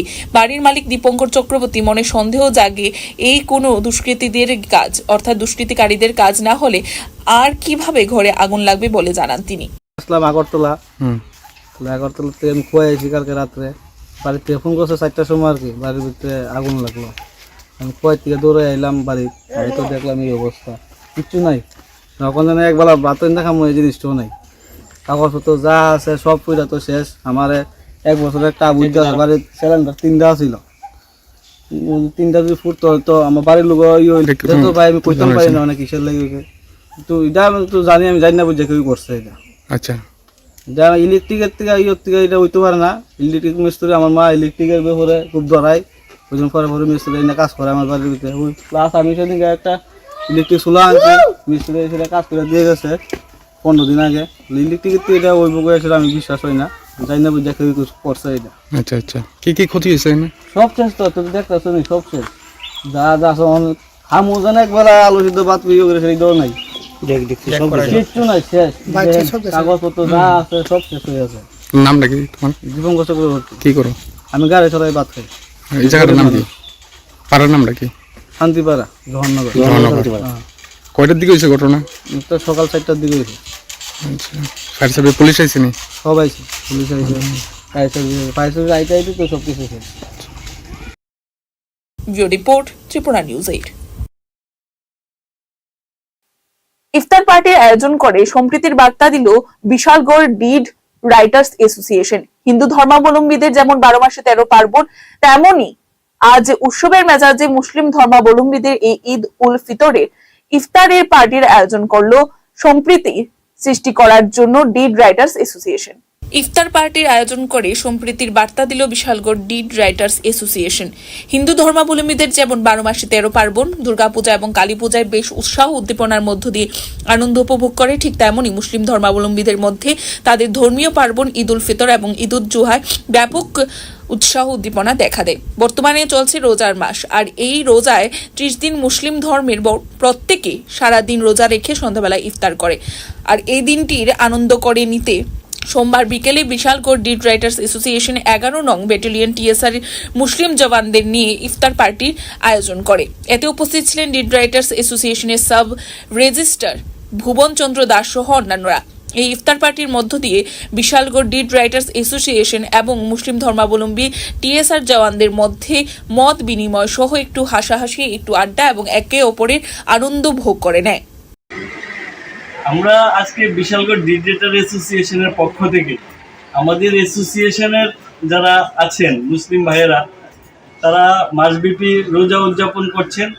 আমরা ভারতবর্ষ বৈচিত্র্যের মধ্যে মিলন মহান। আমরা হিন্দু মুসলিম ভ্রাতৃত্বের যে অঙ্গ হিসেবে আমরা প্রত্যেক বছর একদিন ইফতার পার্টি করে থাকি। আজকে আমরা সেই আয়োজন করেছি। আমাদের এই ইফতার পার্টিতে মুসলিম ডিড রাইটার ভাইদের সঙ্গে যারা এখানে এসছেন মুসলিম ভাইয়েরা, এবং এখানে পাশাপাশি যে টিএসআর ক্যাম্প রয়েছে এখানেও যারা মুসলিমরা আছেন, সবাইকে নিয়ে আমরা একসঙ্গে আজকে এই সন্ধ্যায় ইফতার পার্টির মধ্যে দিয়ে সৌভাতৃত্বের একটা প্রচেষ্টা প্রত্যেক বছর যেমন করি এই উৎসর্গ করলাম। Bureau report, Tripura news 8। রাজ্যে 2025-26 ইংরেজি অর্থবর্ষের বাজেট পেশ করা হয় বিধানসভায়। 2025-26 অর্থবর্ষের জনকল্যাণমুখী ঐতিহাসিক বাজেটের জন্য রাজ্যের মুখ্যমন্ত্রী সহ রাজ্যের মন্ত্রিসভার সকল সদস্যদের ধন্যবাদ জানিয়ে মিছিল আমবাসায়। রাজ্যে 25-26 ইংরেজি অর্থবর্ষের বাজেট পেশ করা হয়েছে বিধানসভায়। 25-26 পড়তে বর্ষের জনকল্যাণমুখী ঐতিহাসিক বাজেটের জন্য রাজ্যের মুখ্যমন্ত্রী সহ রাজ্য মন্ত্রিসভার সকল সদস্যদের ধন্যবাদ জানিয়ে মিছিল আমবাসায়। সোমবার বিকেলে বিজেপি 47 আমবাসা মণ্ডলের উদ্যোগে জনকল্যাণমুখী ঐতিহাসিক বাজেটের সমর্থনে ধন্যবাদ জানিয়ে এক মিছিল অনুষ্ঠিত হয় আমবাসায়। মিছিলটি বিজেপির ধলাই জেলা কার্যালয়ের সামনে থেকে শুরু হয়ে আমবাসা বাজারে বিভিন্ন পথ পরিক্রমা করে। এই ধন্যবাদ মিছিলে উপস্থিত ছিলেন বিজেপি আমবাসা মণ্ডল সভাপতি অজয় অধিকারী, বিজেপির জেলা সম্পাদক লালপীর হালাম এবং জেলার সাধারণ সম্পাদক গোপাল সূত্রধর সহ অন্যান্য নেতৃত্বরা। এক সাক্ষাৎকারে মণ্ডল সভাপতি অজয় অধিকারী বলেন, এই বাজেট এটি ত্রিপুরা রাজ্যের জন্য ঐতিহাসিক বাজেট। কর্মচারীদের মহার্ঘ ভাতা বৃদ্ধি এবং দিব্যাঙ্গদের জন্য এই বাজেটে সামাজিক ভাতা বৃদ্ধি করা হয়। তাই রাজ্যের মুখ্যমন্ত্রী সহ মন্ত্রিসভার সকল সদস্যদের ধন্যবাদ জানান মণ্ডল সভাপতি অজয় অধিকারী। এদিনের এই মিছিলে বিজেপির কর্মী সমর্থকদের উপস্থিতি ছিল চোখে পড়ার মতো। লক্ষ্য করেছেন যে আমাদের রাজ্য বিধানসভায় আমাদের ত্রিপুরা রাজ্যের জন্য এবার একটা ঐতিহাসিক বাজেট আমাদের সামনে আমাদের রাজ্য মন্ত্রিসভা উপস্থাপন করেছেন। এই বাজেটে আমরা লক্ষ্য করেছি সরকারি কর্মচারী থেকে শুরু করে বেকার যুবক থেকে শুরু করে দিব্যাঙ্গজনদের ভাতা বৃদ্ধি সহ বিভিন্ন ধরনের প্রকল্প এই বাজেটের মধ্যে রয়েছে। আমরা আমাদের ভারতীয় জনতা পার্টি আমবাসা মণ্ডলের পক্ষ থেকে রাজ্যের মাননীয় মুখ্যমন্ত্রীকে ধন্যবাদ জানিয়ে আমরা আজকে এই র্যালি করতে যাচ্ছি। Bureau report, Tripura news 8। দেশ স্বাধীনের 77 বছর পেরিয়ে গেলেও আজ পর্যন্ত বিদ্যুতের ছোঁয়া পায়নি উত্তর ত্রিপুরা জেলার ধর্মনগর মহকুমার কদমতলা ব্লকাধীন সরসপুর গ্রাম পঞ্চায়েতের 3 নং ওয়ার্ডের 3টি পরিবার। দেশ স্বাধীনের 77 বছর পেরিয়ে গেলেও আজ পর্যন্ত বিদ্যুতের ছোঁয়া পায়নি উত্তর ত্রিপুরা জেলার ধর্মনগর মহকুমার কদমতলা ব্লকাধীন সরসপুর গ্রাম পঞ্চায়েতের 3 নং ওয়ার্ডের 3টি পরিবার। সুশাসনের রাজ্যে এ যেন অন্ধকার রাত কাটাচ্ছেন বিজেপি দলেরই একনিষ্ঠ কর্মী শ্যামল পাল। সেখানে 3টি পরিবারের মাঝে একটি পরিবার বাড়ি ফেলে অন্যত্র চলে গেছে। বর্তমানে বিজেপি জোট সরকারের নেতা মন্ত্রীরা বাড়ি বাড়ি বিদ্যুৎ পৌঁছে দিতে গেলে ভর্তি বাসন রাখেন, কিন্তু বাস্তবে গ্রামাঞ্চলে এখনও সাধারণ মানুষের বিদ্যুতের ছোঁয়া থেকে বঞ্চিত রয়েছে। তারই নমুনা সরসপুর গ্রামের 3 নং ওয়ার্ড।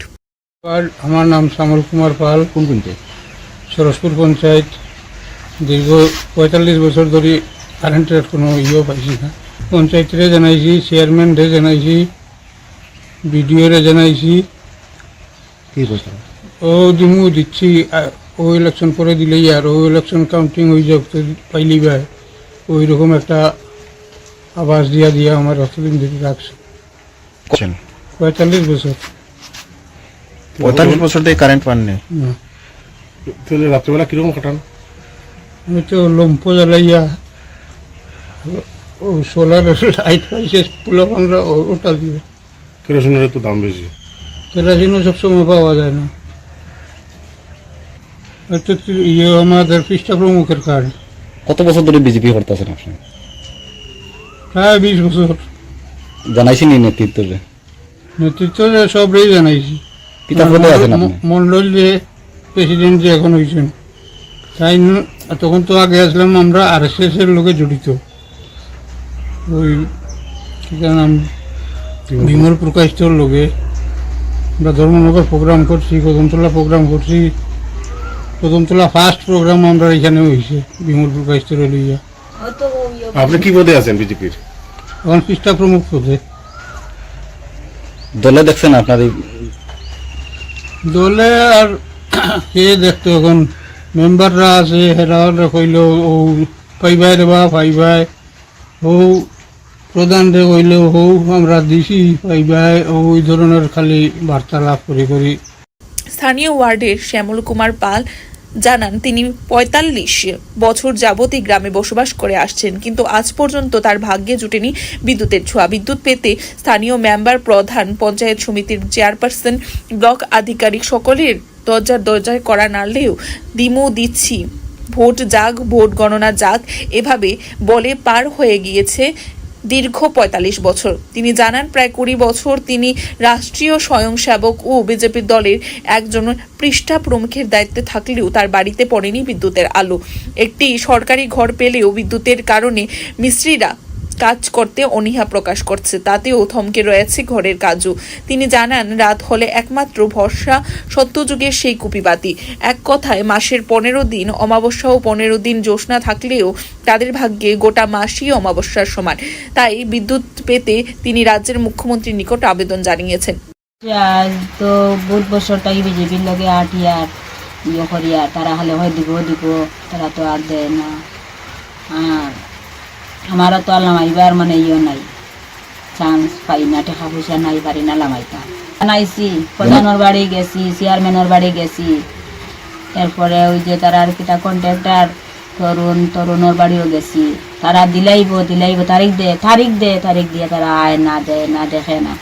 মেম্বারের বাড়িও মেম্বারের লগে কতদিন হয়েছি, তোমরা ইয়ে দেখো সমস্যাটা কিটা দেখো, তোমরা দেখলে না আমার একটা মনে সান্ত্বনা দিতে পারবা যে ওইব কি হইতো না, তারা আর আয় না। তো মনে হয় 10-15 বছর হয়ে গেছে গিয়া বিদ্যুতের খুঁটি গাড়া হয়েছে। কবে থেকে আপনারা এই বাড়িতে আছেন? আমার তো বিয়া হয়েছে আজকে 35 বছর হয়ে গেছে গিয়া। তখন থেকে নাই? তখন তো কেউ নাই। এদিকে তার স্ত্রী বীণা রানী পাল জানান একে তো পরিবারে আর্থিক অভাব অনটন, তার উপর যুগ যুগ ধরে নেই বিদ্যুতের পরিষেবা। তাছাড়াও তারা বিজেপি দলের সক্রিয় কর্মী থাকার পরেও তাদের ভাগ্যে জুটেনি বিদ্যুৎ পরিষেবা। 10 থেকে 15 বছর পূর্বে বিদ্যুতের খুঁটি পুঁতে গেলেও সেই খুঁটিতে বিদ্যুতের সংযোগ আজ পর্যন্ত দেওয়া হয়নি। আমার বাড়িতে কারেন্ট নেই 50 বছর থেকে। এখন আমার বাড়িতে একটা ছাত্র আছে, ক্লাস 12-এ পড়ে, সে ক্লাস 1 থেকে এই কারেন্ট মম জ্বালিয়ে পড়তেছে। দুই পরিবারে। তাদের কি নাম জানা? শ্যামল পাল। তপন পাল তপন পাল তো গেছে গিয়া, কারেন্ট নাই, বাড়ি ঘর বেঁচে হচ্ছে। আমি তো বিদ্যুৎটা তো দেওয়া খুব প্রয়োজন নাই। আমার নাম সুজাতা দাস শর্মা। কাউকে কি জানিয়েছেন আপনার বাড়িতে যে বিদ্যুৎ নেই? পঞ্চায়েতকে জানিয়েছি, মেম্বারকে জানিয়েছি, প্রধানকে জানিয়েছি। কি বলে ওরা? দেবে দিচ্ছে শুধু প্রতিশ্রুতি। Report Tripura news 8। পণপ্রথাকে কেন্দ্র করে দুপক্ষের মারামারি, গুরুতর আহতরা জেলা হাসপাতালে চিকিৎসাধীন, একাধিক অভিযোগ থানায়। পণপ্রথাকে কেন্দ্র করে দুই পক্ষের মারামারি, গুরুতর আহতরা জেলা হাসপাতালে চিকিৎসাধীন, একাধিক অভিযোগ থানায়। পণপ্রথা যে দরিদ্র সমাজে এখনো চরম অভিশাপ, তা যেন ফুটে উঠল স্বামী স্ত্রীর দুই পরিবারের মধ্যে চরম মারপিটের ঘটনায়। আর এই পণপ্রথাকে কেন্দ্র করে স্বামীর পরিবারের পক্ষ থেকে স্ত্রী সহ একাধিক ব্যক্তিকে মারপিট করে গুরুতর আহত অবস্থায় হাসপাতালে পাঠালো পণ আদায়কারীরা। চরম এই ন্যাক্কারজনক ঘটনা সংঘটিত হলো উত্তর ত্রিপুরা জেলার চুরাইবাড়ি থানাধীন দক্ষিণ ফুলবাড়ি গ্রামে। ঘটনার বিবরণ বিবরণী প্রকাশ বিগত 12 বছর পূর্বে ফুলবাড়ি গ্রামের 6 নং ওয়ার্ডের বাসিন্দা আব্দুল মান্নানের মেয়ে সুলতানা বেগমের সাথে ইচাই লাল ছড়া গ্রামের বাসিন্দা জিয়াউর রহমানের বিবাহ হয় মুসলিম নীতি অনুসারে। বিয়ের পর থেকেই বাপের বাড়ি থেকে 1 লক্ষ টাকা এনে দেওয়ার জন্য দরিদ্র সুলতানার উপর চলে অমানবিক অত্যাচার। তখন হতদরিদ্র সুলতানা জানায় তার বাবা দিনমজুরকে এবং তাই এত টাকা তার পরিবার দিতে পারবে না। তখন থেকেই অত্যাচারের মাত্রা বাড়তে থাকে। বহুবার সালিশি সভা সহ থানায় মামলা গড়ালেও সুলতানার উপর অত্যাচার বন্ধ করেনি তার স্বামী সহ তার নিকট আত্মীয়রা। এতে করে বিবাহের 12 বছর কেটে গেলেও তার অত্যাচারের মাত্রা বিন্দুমাত্র কমেনি। ইতিমধ্যে সুলতানার দুটি সহ বর্তমানে সে গর্ভবতী অবস্থায় চলে চরম মারপিট। গত 21শে মার্চ শুক্রবার বিকাল 4টা নাগাদ এই পণ প্রথাকে কেন্দ্র করে সুলতানার স্বামীর বাড়ির লোকজনেরা এসে সুলতানা সহ তার মা হেনা বেগম, বোন জামাই জাকির হোসেন ও অন্যান্য ব্যক্তিদের চরম মারপিট শুরু করে বলে অভিযোগ করে গৃহবধূ সুলতানা। এতে গুরুতর আহত হয়ে রক্তাক্ত অবস্থায় মাটিতে পড়ে থাকে তারা। খবর পেয়ে সঙ্গে সঙ্গে ঘটনাস্থলে ছুটে যায় চুরাইবাড়ি থানার পুলিশ ও প্রেমতলা দমকল কর্মীরা। গুরুতর আহতদের প্রথমে কদমতলা হাসপাতালে নিয়ে গেলে সেখানে থেকে আহতদের উন্নত চিকিৎসার জন্য জেলা হাসপাতাল ধর্মনগরে রূপান্তরিত করা হয়। বর্তমানে সেখানেই তাদের চিকিৎসা চলছে। এদিকে এই মারপিটের ফলে সুলতানার মার হাতের হাড় ভেঙে যায় এবং তার বোন জামাইকে লোহার রড ও দা দিয়ে আঘাত করলে সেও গুরুতর আহত হয়। সঙ্গে গর্ভবতী সুলতানাকেও চরম মারপিট করা হয় বলে জানায় সে। আজকে থেকে 1 বছর আগে আমার শ্বশুর বাড়ি আমার জামাই আমার খুব বেশি মারছেন। আমার বাবার বাড়ি টাকা নিয়ে দিতাম। তখন আমিও কইছি আমার বাবার বাড়িও খাইতে পারে না, আমি কই থেকে তোমার টাকা নিয়ে দিতাম। টাকা না এনে দেবা আমার জামাই আমার মারছেন, আমার শ্বশুর শাশুড়ি সবই আমার মারছে। আমার ননরি জামাই ফুলবাড়ি আমার বাবার বাড়ি কিনার থেকে গিয়ে আমার মারছে। তোমরা মেয়ে মারিয়া ফেলাইছি, তোমরাও তোমরা মারিয়া ফেলাই। তখন আমার মা বাবা না গিয়া কদমতলা গেছিল, কদমতলার সালামপুরি শ্রী আমার শ্বশুর বাড়ি গেছে। শ্বশুর বাড়ি গিয়া আমার উদ্ধার করি এখান থেকে আনছেন। রাতকে অনুমানিক 11টা-12টার সময় আইসেন। আইয়া আমার কদমতলা হসপিটাল ভর্তি করছেন। 2 রাত থাকছি। তাহার পরে আমরা এখানে প্রধান আছেন, প্রধান গেছেন। প্রধান গিয়া কইছেন আমার শ্বশুর বাড়ি আমার শ্বশুর গেছেন গিয়া কইছেন শেষ করে দিবার লাগিয়া কেস মামলা আমরা করতাম না। পরে তো আর আমরা কেস মামলা করছি না, আমরা বাড়িতে আইছি 2 দিন পরে। আবার পরে 2 দিন পরে আমার জামাই, আমার ননরির জামাই, বাসুর সবাই আমরা বাড়ির আমার ডাকছেও সুলতানা, আমার নাম সুলতানা শামসুল, কইছেও সুলতানা আমার ননরির জামাই কইছে আমি বাইরে হয়েছি করতে। বাইরেই তো আমার বাড়ি আইন লাগাইছে। বাড়ি আনির পরে আমার মা বাড়ি বাইরে কইছেন আমার মাইয়ারে মারিও না হয়তো শামসুল যে আমার মার এখানে আমি দেখি আর এখানে সেদমার তো আমার মা অজ্ঞান হয়ে গেছে। অজ্ঞানের পরে তারা ফালে এতে আমরা মা এখানে ফুরি এখানে তো ফালাই তারা ফালে এতে হয়ে গেছে গিয়া। যাবার পরে আমরা কদমতলা হসপিটাল আমরা গেছি। যাবার পরে এখানে আমরা রাখছে না, অ্যাম্বুলেন্সে গেছি, রাখছে না দিছে ধর্মনগর 1 সপ্তাহ থাকছি। তাহার পরে তো প্রধান মেম্বারে একটা কেস করছেন, পরে আমরাও করছি একটা করার পরে ওইটা তো আর আমরা কিচ্ছু আমরা সান্ত্বনা পাইছি না। আহত জাকির হোসেনের বাড়ি অসমের কাটলতলিতে। সে বেড়ানোর উদ্দেশ্যে তার শ্বশুর বাড়িতে এসে এই মারপিটের শিকার হয় বলে জানায় সে। মানে মুই মসজিদের ওদিকে দাঁড়াইয়া আমি ফোন মাতার আর তারা একজন আত্মা দৌড় তুলি আইসা লাঠি এগুলো রাস্তার মুখ। আমি লাঠি ওটার দৌড়িয়া কইছি কি তো হয়েছে বাড়ি পাইছি তার লাগে লাঠি লিয়ে দৌড়াইয়া আমাও কইতে সময় আমার বুকুর মাঝে লাত মারে দিছে। লাত মারতে সময় আলমাস, বদরুল, শমসুল তারা আইসন লালটি রড লইয়া আইয়াও তো মরে জন্য মারছেন হাতের ডান্ডা আর ছুটির মাঝে আরে একটা আমার ছুটির বদরুলে আর আলমাস, তাজেল আর সেলিম তারা মারছেন মাইকদের করছেন। তখন আমার হলি বাড়াইয়া দৌড়াইয়া আইসন। আওয়ার পরে দাঁড় গড়িতে মারছে আতো ডান্ডা, মারতে সময় ফালাই দিছে। তখন চিল্লা চিৎকার লাগছে। তারা মানুষ 15-16 জন মানুষ আইসন। তখন আমারে মানে পাথর দিয়া ইট দিয়া বাদে তারা আদলা দিয়া ইটানি লাগাইছে, সিটকারি মারা লাগাইছে। তো নিজাম, জুবেল, রুবেল তারা সবও আইছে এখানে আইয়া লাঠি রড এরপরে লাটা সব লইয়া আই যাওয়ার পরে ওর তালইয়া তারা গাটামুটিত গিয়া এখানে গিয়া শিকারি আর বড় বড় আদলা ভিতর আদলা দিয়ে মারা লাগাইছে। মানে আমার হালির আগে থেকে 1 বছর আগে তারা বাড়িতে তারা মাইপিট করছে। তখন আমরা প্রথম গেছি গিয়া দেখিয়া আই গেছি তারা বেজান মানুষ এখানে দাঁড়াইলে আসলা। আমরা দেখিয়া আই গেছি উদ্ধার করিয়া আনছি। আনার পরে হসপিটাল ভর্তি করার পরে 3-4 দিন পরে বাড়িতে লইয়া যাওয়ার পরে আরো 2-3 দিন পরে তার ভাই আনছে, তার জামাইয়ের বাড়ি থেকে সব আইসন তার বনি জামাই জামাই আমরা বাড়ি কেনারও সব আইয়া তারা মাইজোর করিয়া মাথা দা দিয়া তাইও দিয়া ফলাইয়া দিয়া গেছে। Bureau report, Tripura news 8। Veterinary অফিসে আগুন, তদন্তে পুলিশ। চলতি বছরের মার্চ মাসে 13 তারিখ বৃহস্পতিবার রাত আনুমানিক 10:30 নাগাদ আমবাসা ভেটেরিনারি অফিসে আচমকা আগুন লাগে। ভেটেরিনারি অফিসের আগুনে তদন্তে পুলিশ। চলতি বছরের মার্চ মাসে 13 তারিখ বৃহস্পতিবার রাত আনুমানিক 10:30 নাগাদ আমবাসা ভেটেরিনারি অফিসে আচমকা আগুন লাগে। দমকল বাহিনী সহ স্থানীয়দের সহযোগিতায় আগুন আয়ত্তে আনতে সম্ভব হয়। এই ঘটনার পর পুলিশ ছুটে যায়। প্রাথমিক তদন্ত করে পুলিশ চলে আসে। আজ আমবাসা থানার পুলিশ ফের ভেটেরিনারি অফিসে তদন্তের জন্য যায় এবং veterinary officer doctor Ratan Das প্রথমে বলেন বৈদ্যুতিক শর্ট সার্কিট থেকে আগুন লাগতে পারে। যেহেতু বেশ কয়েকটি ফ্রিজ রয়েছে, সেগুলিতে ভ্যাকসিন রাখা হয়, তার কারণে ফ্রিজ সারা বছর চলতে থাকে। তারপর বলেন যে আগুন লেগেছে ট্রেনিং হলে, এখানেও রহস্য তৈরি হয়। এদিকে অফিসের পেছনেই দেখা যায় ড্রাগসের কোটা সিরিঞ্জ। অন্যদিকে ভেটেরিনারি অফিসে রাতে কোনো সিকিউরিটি গার্ড রাখা হয়নি। আগুন কি শর্ট সার্কিট থেকে লেগেছে নাকি নেশাগ্রস্ত হয়ে কেউ আগুন লাগিয়েছে, সমস্ত বিষয়ে এবারে প্রশ্ন উঠতে শুরু করেছে এবং তা নিয়ে এই তদন্তে নামে পুলিশ। 13 তারিখে এখানে একটা ফায়ার অ্যাক্সিডেন্ট হয়েছিল, যেটা আমরা ট্রেনিং হল ছিল। এখানে টেবিল চেয়ার পড়ছে এবং পাওয়ার কাটের দরুন পাওয়ার কাটতে করতে যেহেতু সেফটি একটা ব্যাপার আছে, আমরা কিছু ভ্যাকসিন নষ্ট হয়েছি। কিন্তু এর আগে আমরা বেশিরভাগ মোটামুটি আমরা ডিসপ্যাচ করে দিয়েছি ডিস্ট্রিক্টের বিভিন্ন স্থানে। তো এই ঘটনার পরে 19 তারিখ আমরা যখন অফিস যথারীতি খুলছি, দেখলাম যে পিছনের পাটটা থেকে কেসিং থেকে সব তারগুলি মানে ছুটাই নিয়ে গেছে। তো আমরা হঠাৎ করে দেখলাম হসপিটালে তো অনেক জিনিস আছে, কিন্তু তারগুলো নিয়ে গেছে ইটাগুলো। তারপরে পিছনে গ্রিল কাটা, এই যে আমরা যে গ্রিল আছে, এই যে গ্রিল, এই গ্রিলটা কাটতে মানে একজন আরামসে দেখতে পারবো গ্রিলগুলো কাটা। আচ্ছা, কি কারণে হইতে পারে এটা ফায়ারটা? এখানে তো আমরা অনেকগুলো ফ্রিজ চলে, যে ডিএমএস এ পুরো ডিস্ট্রিক্টের ভ্যাকসিন থাকে, animal vaccine, livestock vaccine.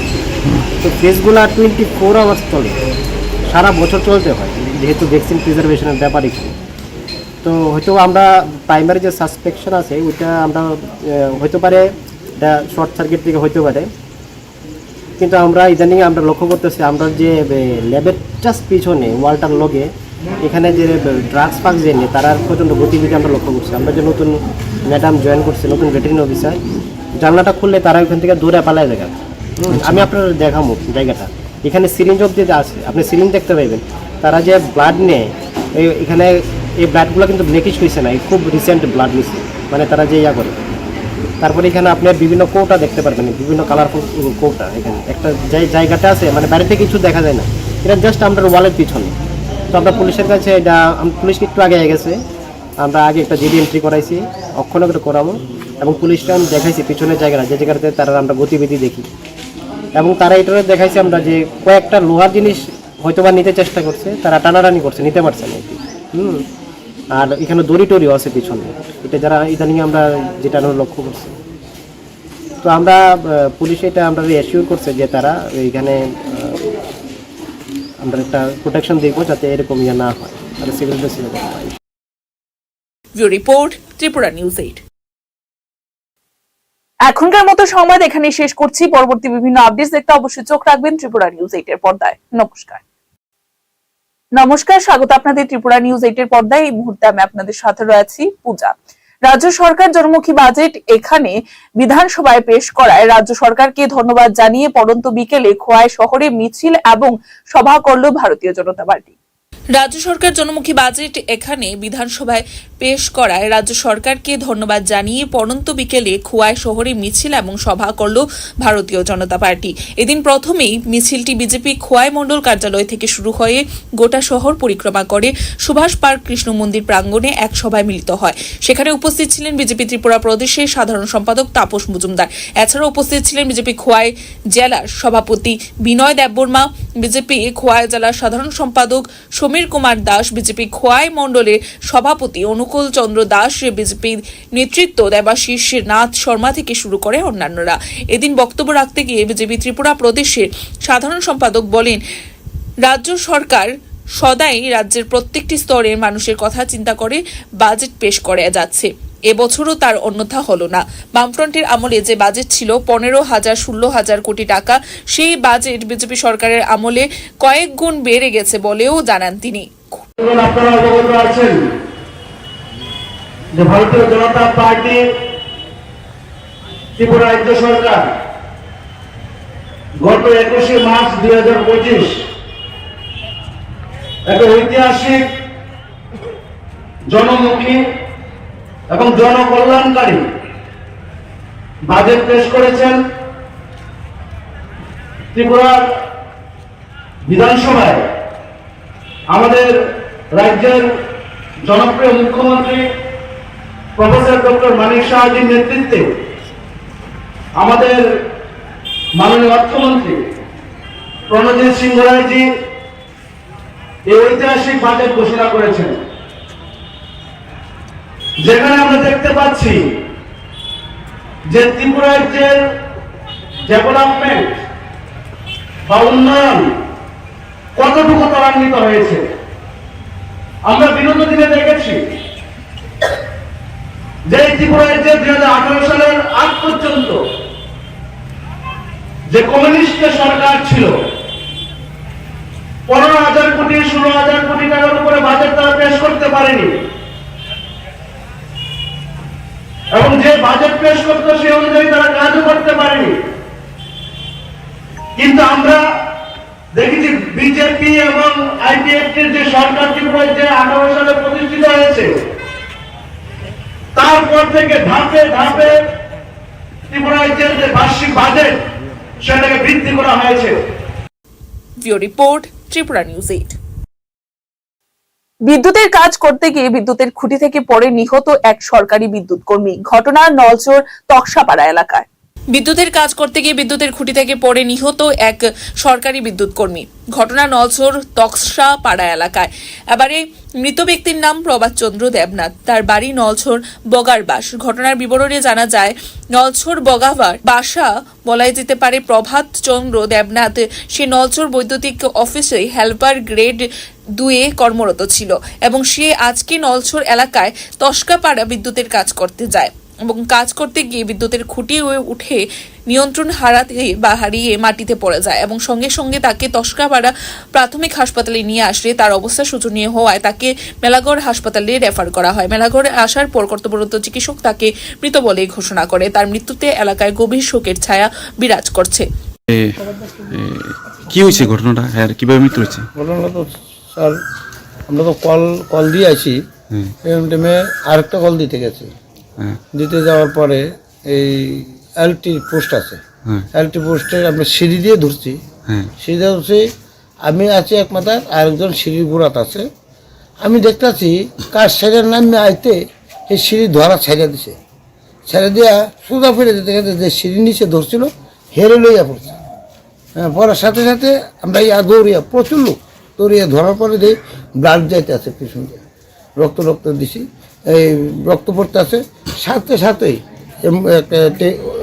Maruti দিয়া আমরা লিয়ে গেছি তকসরা হসপিটাল থেকে আমাদের ড্রাইভার খুব ইমার্জেন্সি, ডাক্তারও প্রচণ্ড হেল্প করছে, ইমার্জেন্সি গাড়ি দিয়া এখানে এটা কি বিদ্যুৎ শর্ট হয়েছে? না, বিদ্যুৎ শর্ট না, মানে কি হয়েছে কইতাম মানে পোস্ট ছেড়ে দিয়ে উল্টা পড়ছে। কোনখানে হয়েছে ঘটনাটা? তকসরা। কি নাম তা না? প্রভাত দেবনাথ। বিদ্যুৎ শর্টে না এটা? না, বিদ্যুৎ শর্ট স্যার কেবল না, লোকাল লোক তো বিদ্যুৎ শর্টের কথা কইলো, লোকাল লোক আমরা ফোন করলো কেবলে এটা শর্ট হয়েছে, কেবলে শর্ট হয়েছে। কেবল না, কেবল তো শর্ট হওয়ার কথা না, ওই কাজ ছেড়ে নামানোর সময়। না, আপনি সত্য কথাটা কোন না, ওইখানকার লোকাল লোক তো কইতাছে যে বিদ্যুৎ শর্টে মারা গেছে। না, এখানে শর্ট হয়েছে না, কাজ করে নামানোর সময় হয়েছে। আপনি ছিলেন? হ্যাঁ, আমার staff sir. Bureau report, Tripura news 8। সোমবার ভোরবেলা আমবাসা জওয়াননগর এলাকায় শান্তিপাড়া দীপঙ্কর চক্রবর্তীর বাড়িতে আগুন লেগে ছাই হয়ে যায়। আগুন লাগার ফলে ঘরের ভেতরে থাকা জরুরি জিনিসপত্র ও একটি বাইক সহ বিভিন্ন কাগজপত্র পুড়ে ছাই হয়ে যায়। সোমবার ভোরবেলা আমবাসা জোহরনগর এলাকায় শান্তিপাড়া দীপঙ্কর চক্রবর্তী বাড়িতে আগুন লেগে ছাই হয়ে যায়। আগুন লাগার ফলে ঘরের ভেতরে থাকা জরুরি জিনিস ও একটি বাইক সহ বিভিন্ন কাগজপত্র পুড়ে ছাই হয়ে যায়। ঘটনার খবর পেয়ে সঙ্গে সঙ্গে ছুটে আসে দমকল বাহিনী, তবু রক্ষা পায়নি এই ঘর বসতি। বাড়ির মালিক দীপঙ্কর চক্রবর্তী মনে সন্দেহ জাগে এই কোনো দুষ্কৃতীদের কাজ, অর্থাৎ দুষ্কৃতিকারীদের কাজ না হলে আর কিভাবে ঘরে আগুন লাগবে বলে জানান তিনি। আসলাম আগরতলা, আগরতলা থেকে আমি খুঁয়ে আইছি কালকে রাত্রে। বাড়ির থেকে ফোন করছে 4টার সময় আর কি, বাড়ির ভিতরে আগুন লাগলো। আমি খুঁয়ে থেকে দৌড়ে আইলাম বাড়ির, তো দেখলাম এই অবস্থা, কিচ্ছু নাই। যখন জানি একবেলা ভাত দেখাম এই জিনিসটাও নাই, কাগজপত্র যা আছে সব পুরা তো শেষ। আমার 1 বছরের একটা বুঝ আছে, বাড়ির সিলিন্ডার 3টা ছিল, 3টা যদি ফুটতো হয়তো আমার বাড়ির লোক হইলো অসুবিধা হইলে, লগে আশেপাশের লোক মানুষের অসুবিধা হইলে। আগুনটা কিসের লাগে হইছে এটা কি তো ভাই আমি কইতাম পারি না অনেক কিসের লাগে হইছে, তো এটা আমি তো জানি, আমি জানি না বুঝে কেউ করছে এটা। আচ্ছা, যা ইলেকট্রিকের থেকে এটা হইতে পারে না। ইলেকট্রিক মিস্ত্রি, আমার মা ইলেকট্রিকের ব্যাপারে খুব ধরাই, ওই জন্য পরে পরে মিস্ত্রি এনে কাজ করে আমার বাড়ির ভিতরে। ওই প্লাস আমি সেদিকে একটা ইলেকট্রিক চুলা আনছি, মিস্ত্রি সেটা কাজ করে দিয়ে গেছে 15 দিন আগে। ইলেকট্রিকের থেকে এটা ওই বুকে এসে আমি বিশ্বাস হয় না, জানি না বুঝে কেউ করছে এটা। আচ্ছা আচ্ছা, কি কি ক্ষতি হয়েছে? সব শেষ তো, তুই দেখতেছ নি, সব শেষ। যা যা খামো জানে একবার আলু সিদ্ধ ভাত বিয়ে করে সেটাও নাই, কিচ্ছু নাই, শেষ। কাগজপত্র যা আছে সব শেষ হয়ে আছে। নামটা কি তোমার? দীপঙ্কর চক্রবর্তী। কি করো? আমি গাড়ি চড়াই ভাত খাই। এই জায়গাটার নাম কি? পাড়ার নামটা কি? শান্তিপাড়া, জোহরনগর। কয়টার দিকে হয়েছে ঘটনা? তো সকাল 4টার দিকে হয়েছে। আচ্ছা, ফায়ার সার্ভিস, পুলিশ আইছে নি? সব আইছে, পুলিশ আইছে, ফায়ার সার্ভিস আইতে তো সব কিছু শেষ। Bureau report, Tripura news 8। ইফতার পার্টির আয়োজন করে সম্প্রীতির বার্তা দিল বিশালগড় ডিড রাইটার্স অ্যাসোসিয়েশন। হিন্দু ধর্মাবলম্বীদের যেমন 12 মাসে 13 পার্বণ, তেমনি আজ উৎসবের মেজাজে মুসলিম ধর্মাবলম্বীদের এই ঈদ উল ফিতরের ইফতারের পার্টির আয়োজন করলো সম্প্রীতি সৃষ্টি করার জন্য ডিড রাইটার্স অ্যাসোসিয়েশন। ইফতার পার্টির আয়োজন করে সম্প্রীতির বার্তা দিল বিশালগড় ডিড রাইটার্স অ্যাসোসিয়েশন। হিন্দু ধর্মাবলম্বীদের যেমন 12 মাসে 13 পার্বণ, দুর্গাপূজা এবং কালী পূজায় বেশ উৎসাহ উদ্দীপনার মধ্য দিয়ে আনন্দ উপভোগ করে, ঠিক তেমনি মুসলিম ধর্মাবলম্বীদের মধ্যে তাদের ধর্মীয় পার্বণ ঈদ উল ফিতর এবং ঈদ উল জুহায় ব্যাপক উৎসাহ উদ্দীপনা দেখা দেয়। বর্তমানে চলছে রোজার মাস, আর এই রোজায় 30 দিন মুসলিম ধর্মের প্রত্যেকে সারাদিন রোজা রেখে সন্ধ্যাবেলায় ইফতার করে। আর এই দিনটির আনন্দ করে নিতে সোমবার বিকেলে বিশালগড় ডিড রাইটার্স অ্যাসোসিয়েশন 11 নং ব্যাটালিয়ন টিএসআর মুসলিম জওয়ানদের নিয়ে ইফতার পার্টির আয়োজন করে। এতে উপস্থিত ছিলেন ডিড রাইটার্স অ্যাসোসিয়েশনের সাব রেজিস্ট্রার ভুবন চন্দ্র দাস সহ অন্যান্যরা। এই ইফতার পার্টির মধ্য দিয়ে বিশালগড় ডিড রাইটার্স অ্যাসোসিয়েশন এবং মুসলিম ধর্মাবলম্বী টিএসআর জওয়ানদের মধ্যে মত বিনিময় সহ একটু হাসাহাসি, একটু আড্ডা এবং একে অপরের আনন্দ ভোগ করে নেয়।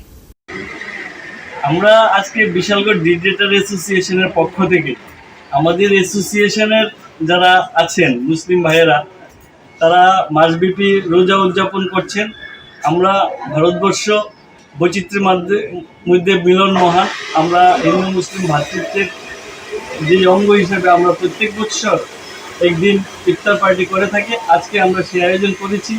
আমাদের এই ইফতার পার্টিতে মুসলিম ডিড রাইটার ভাইদের সঙ্গে যারা এখানে এসছেন মুসলিম ভাইয়েরা, এবং এখানে পাশাপাশি যে টিএসআর ক্যাম্প রয়েছে এখানেও যারা মুসলিমরা আছেন, সবাইকে নিয়ে আমরা একসঙ্গে আজকে এই সন্ধ্যায় ইফতার পার্টির মধ্যে দিয়ে সৌভাতৃত্বের একটা প্রচেষ্টা প্রত্যেক বছর যেমন করি এই বছরও করলাম।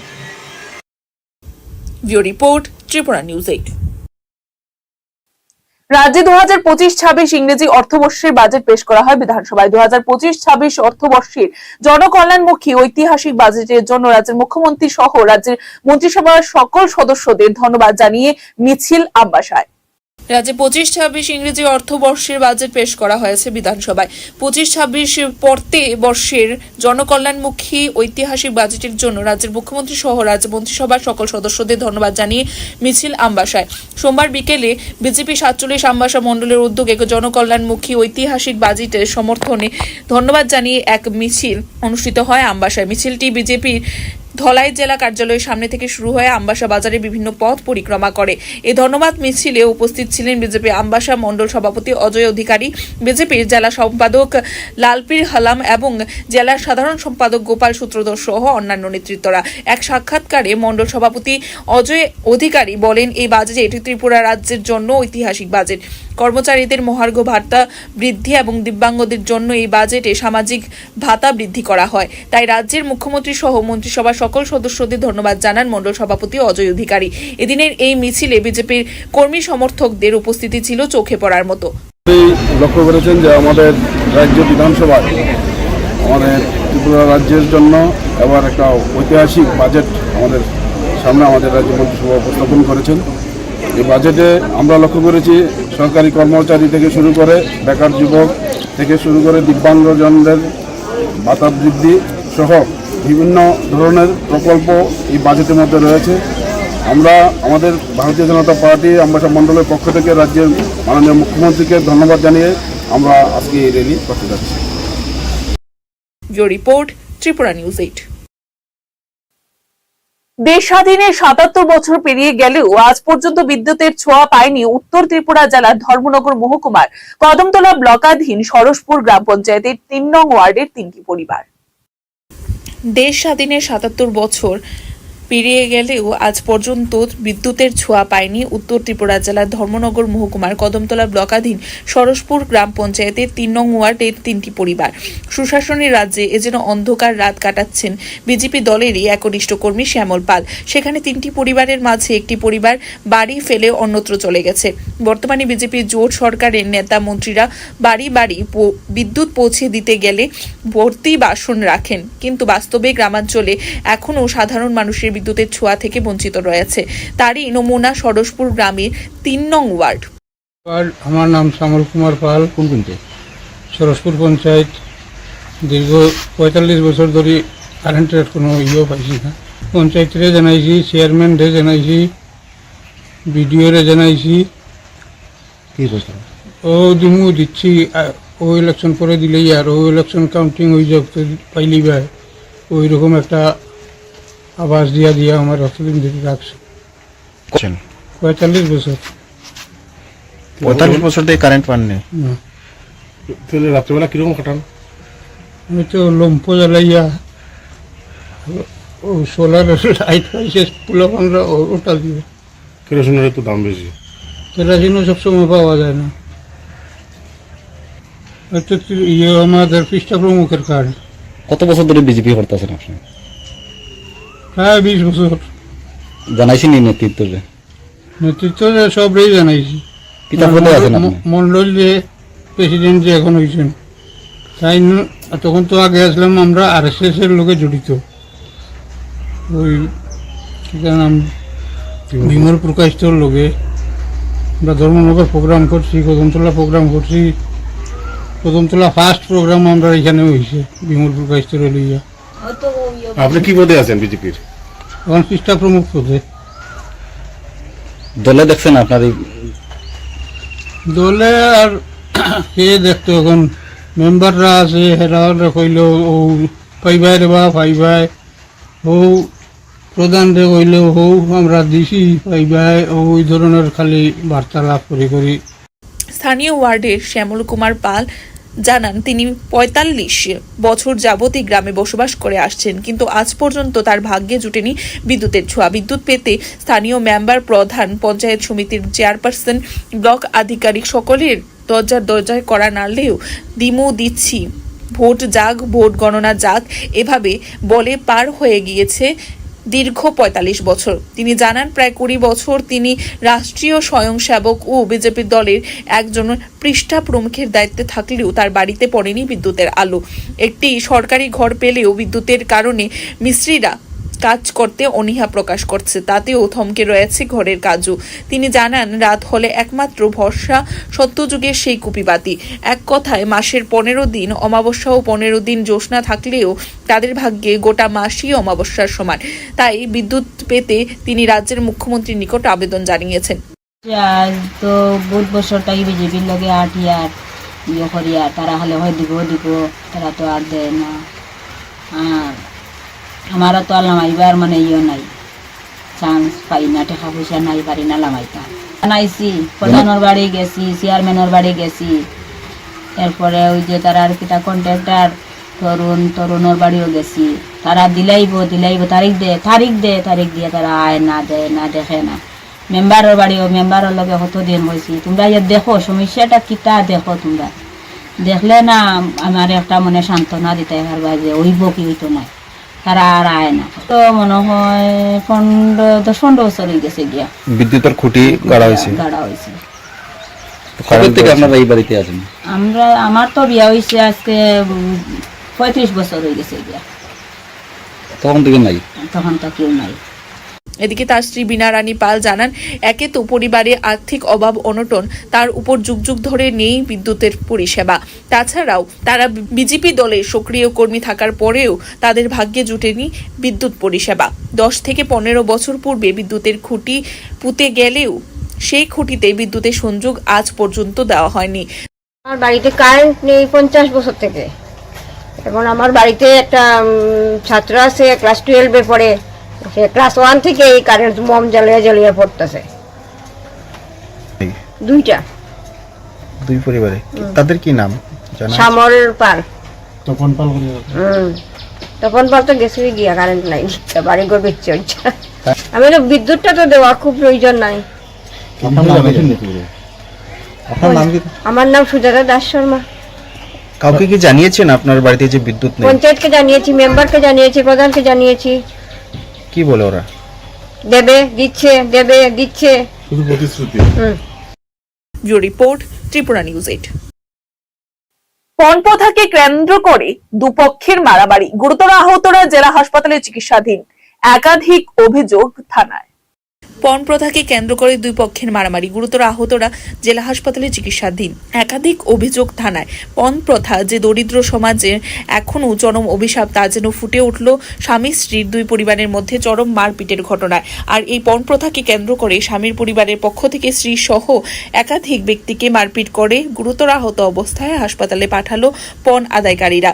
চরম এই ন্যাক্কারজনক ঘটনা সংঘটিত হলো উত্তর ত্রিপুরা জেলার চুরাইবাড়ি থানাধীন দক্ষিণ ফুলবাড়ি গ্রামে। ঘটনার বিবরণী প্রকাশ, বিগত 12 বছর পূর্বে ফুলবাড়ি গ্রামের 6 নং ওয়ার্ডের বাসিন্দা আব্দুল মান্নানের মেয়ে সুলতানা বেগমের সাথে ইচাই লাল ছড়া গ্রামের বাসিন্দা জিয়াউর রহমানের বিবাহ হয় মুসলিম নীতি অনুসারে। বিয়ের পর থেকেই বাপের বাড়ি থেকে 1 লক্ষ টাকা এনে দেওয়ার জন্য দরিদ্র সুলতানার উপর চলে অমানবিক অত্যাচার। তখন হতদরিদ্র সুলতানা জানায় তার বাবা দিনমজুরকে, এবং তাই এত টাকা তার পরিবার দিতে পারবে না। তখন থেকেই অত্যাচারের মাত্রা বাড়তে থাকে। বহুবার সালিশি সভা সহ থানায় মামলা গড়ালেও সুলতানার উপর অত্যাচার বন্ধ করেনি তার স্বামী সহ তার নিকট আত্মীয়রা।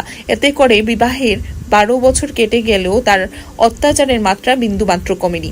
ইতিমধ্যে সুলতানার দুটি সহ বর্তমানে সে গর্ভবতী অবস্থায় চলে চরম মারপিট।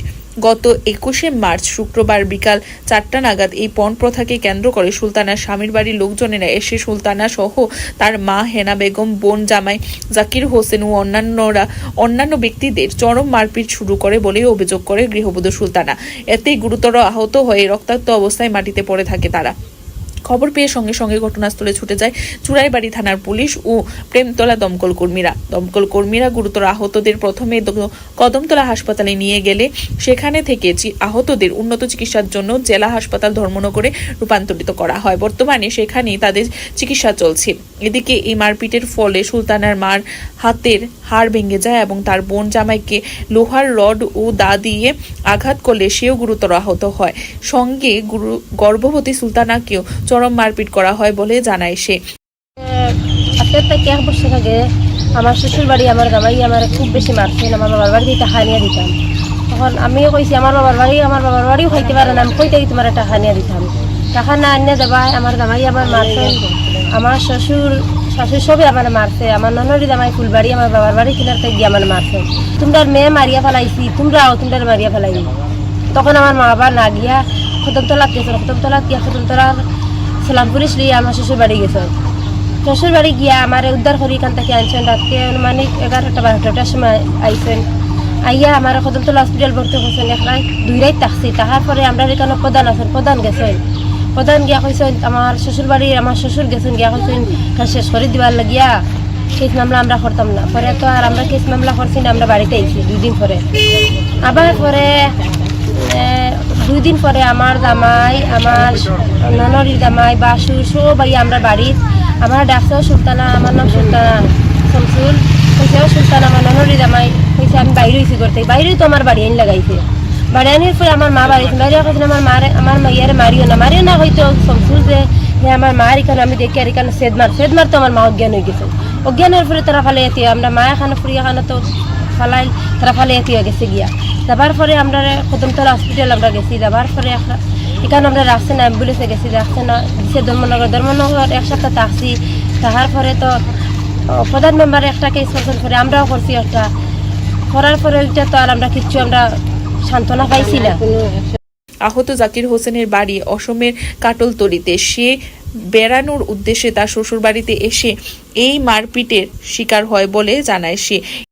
থাকলাম মানে মুই মসজিদের ওদিকে দাঁড়াইয়া আমি ফোন মাতার, আর তারা একজন আত্মা দৌড় তুলি আইসে লাঠি এগুলো রাস্তার মুখ। আমি লাঠি ওটার দৌড়িয়া কইছি কিতো হয়েছে এই বাড়ি পাই সেটা লাগে লাঠি লিয়ে দৌড়াইয়া আমার কইতে সময় আমার বুকুর মাঝে লাত মারে দিচ্ছে।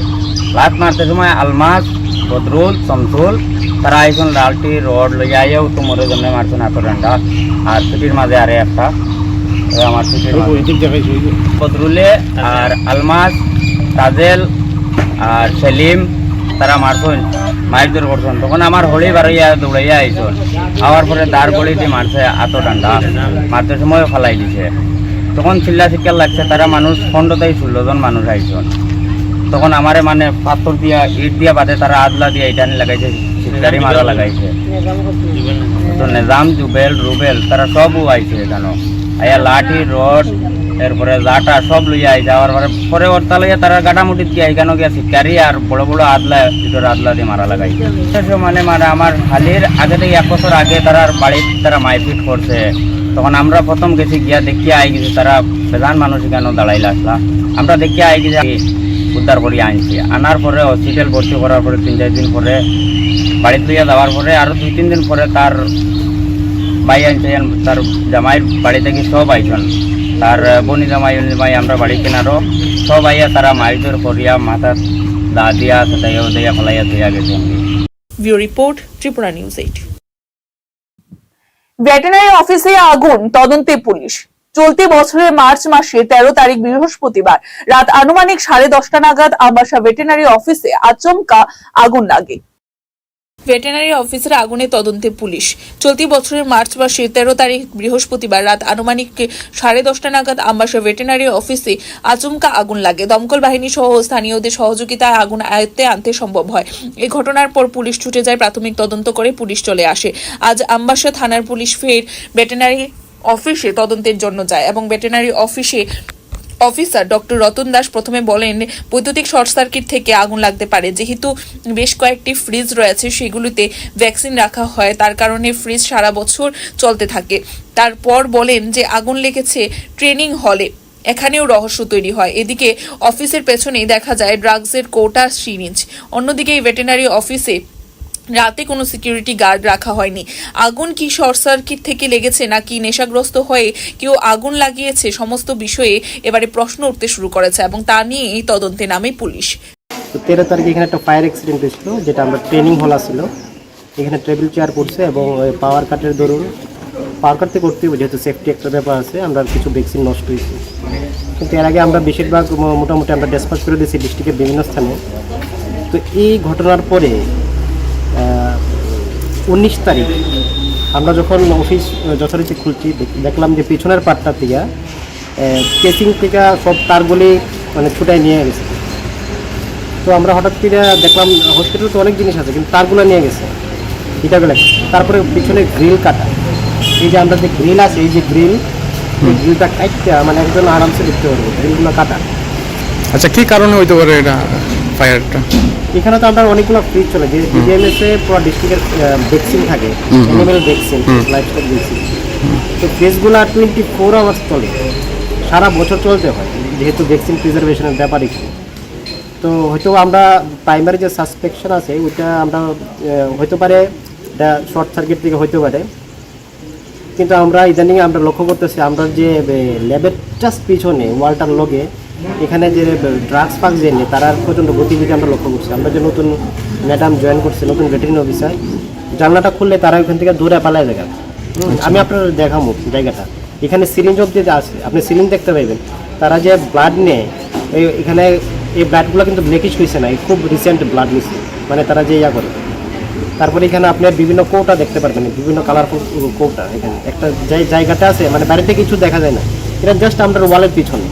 তো আমরা পুলিশের কাছে এটা পুলিশ একটু আগে গেছে, আমরা আগে একটা জিডি এন্ট্রি করাইছি, অক্ষণে করে করাবো, এবং পুলিশটা আমি দেখাইছি পিছনের জায়গাটা যে জায়গাতে তারা আমরা গতিবিধি দেখি, এবং তারা এটা দেখাইছে আমরা যে কয়েকটা লোহার জিনিস হয়তো বা নিতে চেষ্টা করছে, তারা টানাটানি করছে, নিতে পারছে না আর কি।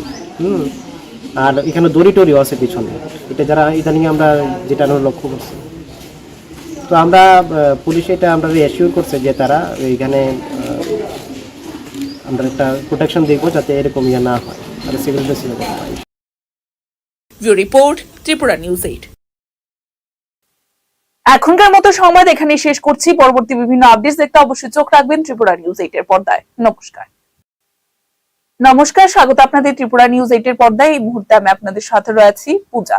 রাজ্য সরকার জনমুখী বাজেট এখানে বিধানসভায় পেশ করায় রাজ্য সরকারকে ধন্যবাদ জানিয়ে পড়ন্ত বিকেলে খোয়াই শহরে মিছিল এবং সভা করল ভারতীয় জনতা পার্টি। রাজ্য সরকার জনমুখী বাজেট এখানে বিধানসভায় পেশ করায় রাজ্য সরকারকে ধন্যবাদ জানিয়ে পড়ন্ত বিকেলে খোয়াই শহরে মিছিল এবং সভা করল ভারতীয় জনতা পার্টি। এদিন প্রথমেই মিছিলটি বিজেপি খোয়াই মণ্ডল কার্যালয় থেকে শুরু হয়ে গোটা শহর পরিক্রমা করে সুভাষ পার্ক কৃষ্ণ মন্দির প্রাঙ্গণে এক সভায় মিলিত হয়। সেখানে উপস্থিত ছিলেন বিজেপি ত্রিপুরা প্রদেশের সাধারণ সম্পাদক তাপস মজুমদার। এছাড়াও উপস্থিত ছিলেন বিজেপি খোয়াই জেলার সভাপতি বিনয় দেববর্মা, বিজেপি খোয়াই জেলার সাধারণ সম্পাদক সমীর কুমার দাস, বিজেপি খোয়াই মণ্ডলের সভাপতি অনুকূল চন্দ্র দাস, বিজেপির নেতৃত্ব দেবাশিস নাথ শর্মা থেকে শুরু করে অন্যান্যরা। এদিন বক্তব্য রাখতে গিয়ে বিজেপি ত্রিপুরা প্রদেশের সাধারণ সম্পাদক বলেন, রাজ্য সরকার সদাই রাজ্যের প্রত্যেকটি স্তরের মানুষের কথা চিন্তা করে বাজেট পেশ করে যাচ্ছে। এবছরও তার অন্যথা হলো না। বামফ্রন্টের আমলে যে বাজেট ছিল 15,000-16,000 কোটি টাকা, সেই বাজেট বিজেপি সরকারের আমলে কয়েক গুণ বেড়ে গেছে বলেও জানান তিনি। আপনারা অবগত আছেন যে ভারতীয় জনতা পার্টি ত্রিপুরা রাজ্য সরকার গত 21শে মার্চ 2025 একটা ঐতিহাসিক জনমুখী এবং জনকল্যাণকারী বাজেট পেশ করেছেন। ত্রিপুরার বিধানসভায় আমাদের রাজ্যের জনপ্রিয় মুখ্যমন্ত্রী প্রফেসর ডক্টর মানিক সাহাজির নেতৃত্বে আমাদের মাননীয় অর্থমন্ত্রী প্রণজিৎ সিংহ রায়জি এই ঐতিহাসিক বাজেট ঘোষণা করেছেন, যেখানে আমরা দেখতে পাচ্ছি যে ত্রিপুরা রাজ্যের ডেভেলপমেন্ট বা উন্নয়ন কতটুকু ত্বরান্বিত হয়েছে। আমরা বিগত দিনে দেখেছি যে ত্রিপুরা রাজ্যে 2018 সালের আগ পর্যন্ত যে কমিউনিস্ট সরকার ছিল, 15,000 কোটি 16,000 কোটি টাকার উপরে বাজেট তারা পেশ করতে পারেনি, এবং যে বাজেট পেশ করতো সেই অনুযায়ী তারা কাজও করতে পারেনি। কিন্তু আমরা দেখেছি বিজেপি এবং আইপিএফটির যে সরকার ত্রিপুরা যে 18 সালে প্রতিষ্ঠিত হয়েছে, তারপর থেকে ধাপে ধাপে ত্রিপুরা রাজ্যের যে বার্ষিক বাজেট সেটাকে বৃদ্ধি করা হয়েছে। Bureau report, Tripura news 8। বিদ্যুতের কাজ করতে গিয়ে বিদ্যুতের খুঁটি থেকে পড়ে নিহত এক সরকারি বিদ্যুৎ কর্মী। ঘটনা নলচর তকসাপাড়া এলাকায়। বিদ্যুতের কাজ করতে গিয়ে বিদ্যুতের খুঁটি থেকে পড়ে নিহত এক সরকারি বিদ্যুৎ কর্মী। ঘটনা নলচর তকসাপাড়া এলাকায়। এবারে মৃত ব্যক্তির নাম প্রভাত চন্দ্র দেবনাথ, তার বাড়ি নলছর বগারবাস। ঘটনার বিবরণে জানা যায়, নলছর বগাবার বাসা বলাই যেতে পারে প্রভাত চন্দ্র দেবনাথ। সে নলছর বৈদ্যুতিক অফিসে হেল্পার গ্রেড 2-এ কর্মরত ছিল এবং সে আজকে নলছর এলাকায় তস্কাপাড়া বিদ্যুতের কাজ করতে যায়। এবং কাজ করতে গিয়ে বিদ্যুতের খুঁটি উঠে নিয়ন্ত্রণ হারিয়ে মাটিতে পড়ে যায় এবং সঙ্গে সঙ্গে তাকে তসকাপাড়া প্রাথমিক হাসপাতালে নিয়ে আসলে তার অবস্থা শোচনীয় হওয়ায় তাকে মেলাঘর হাসপাতালে রেফার করা হয়। মেলাঘরে আসার পর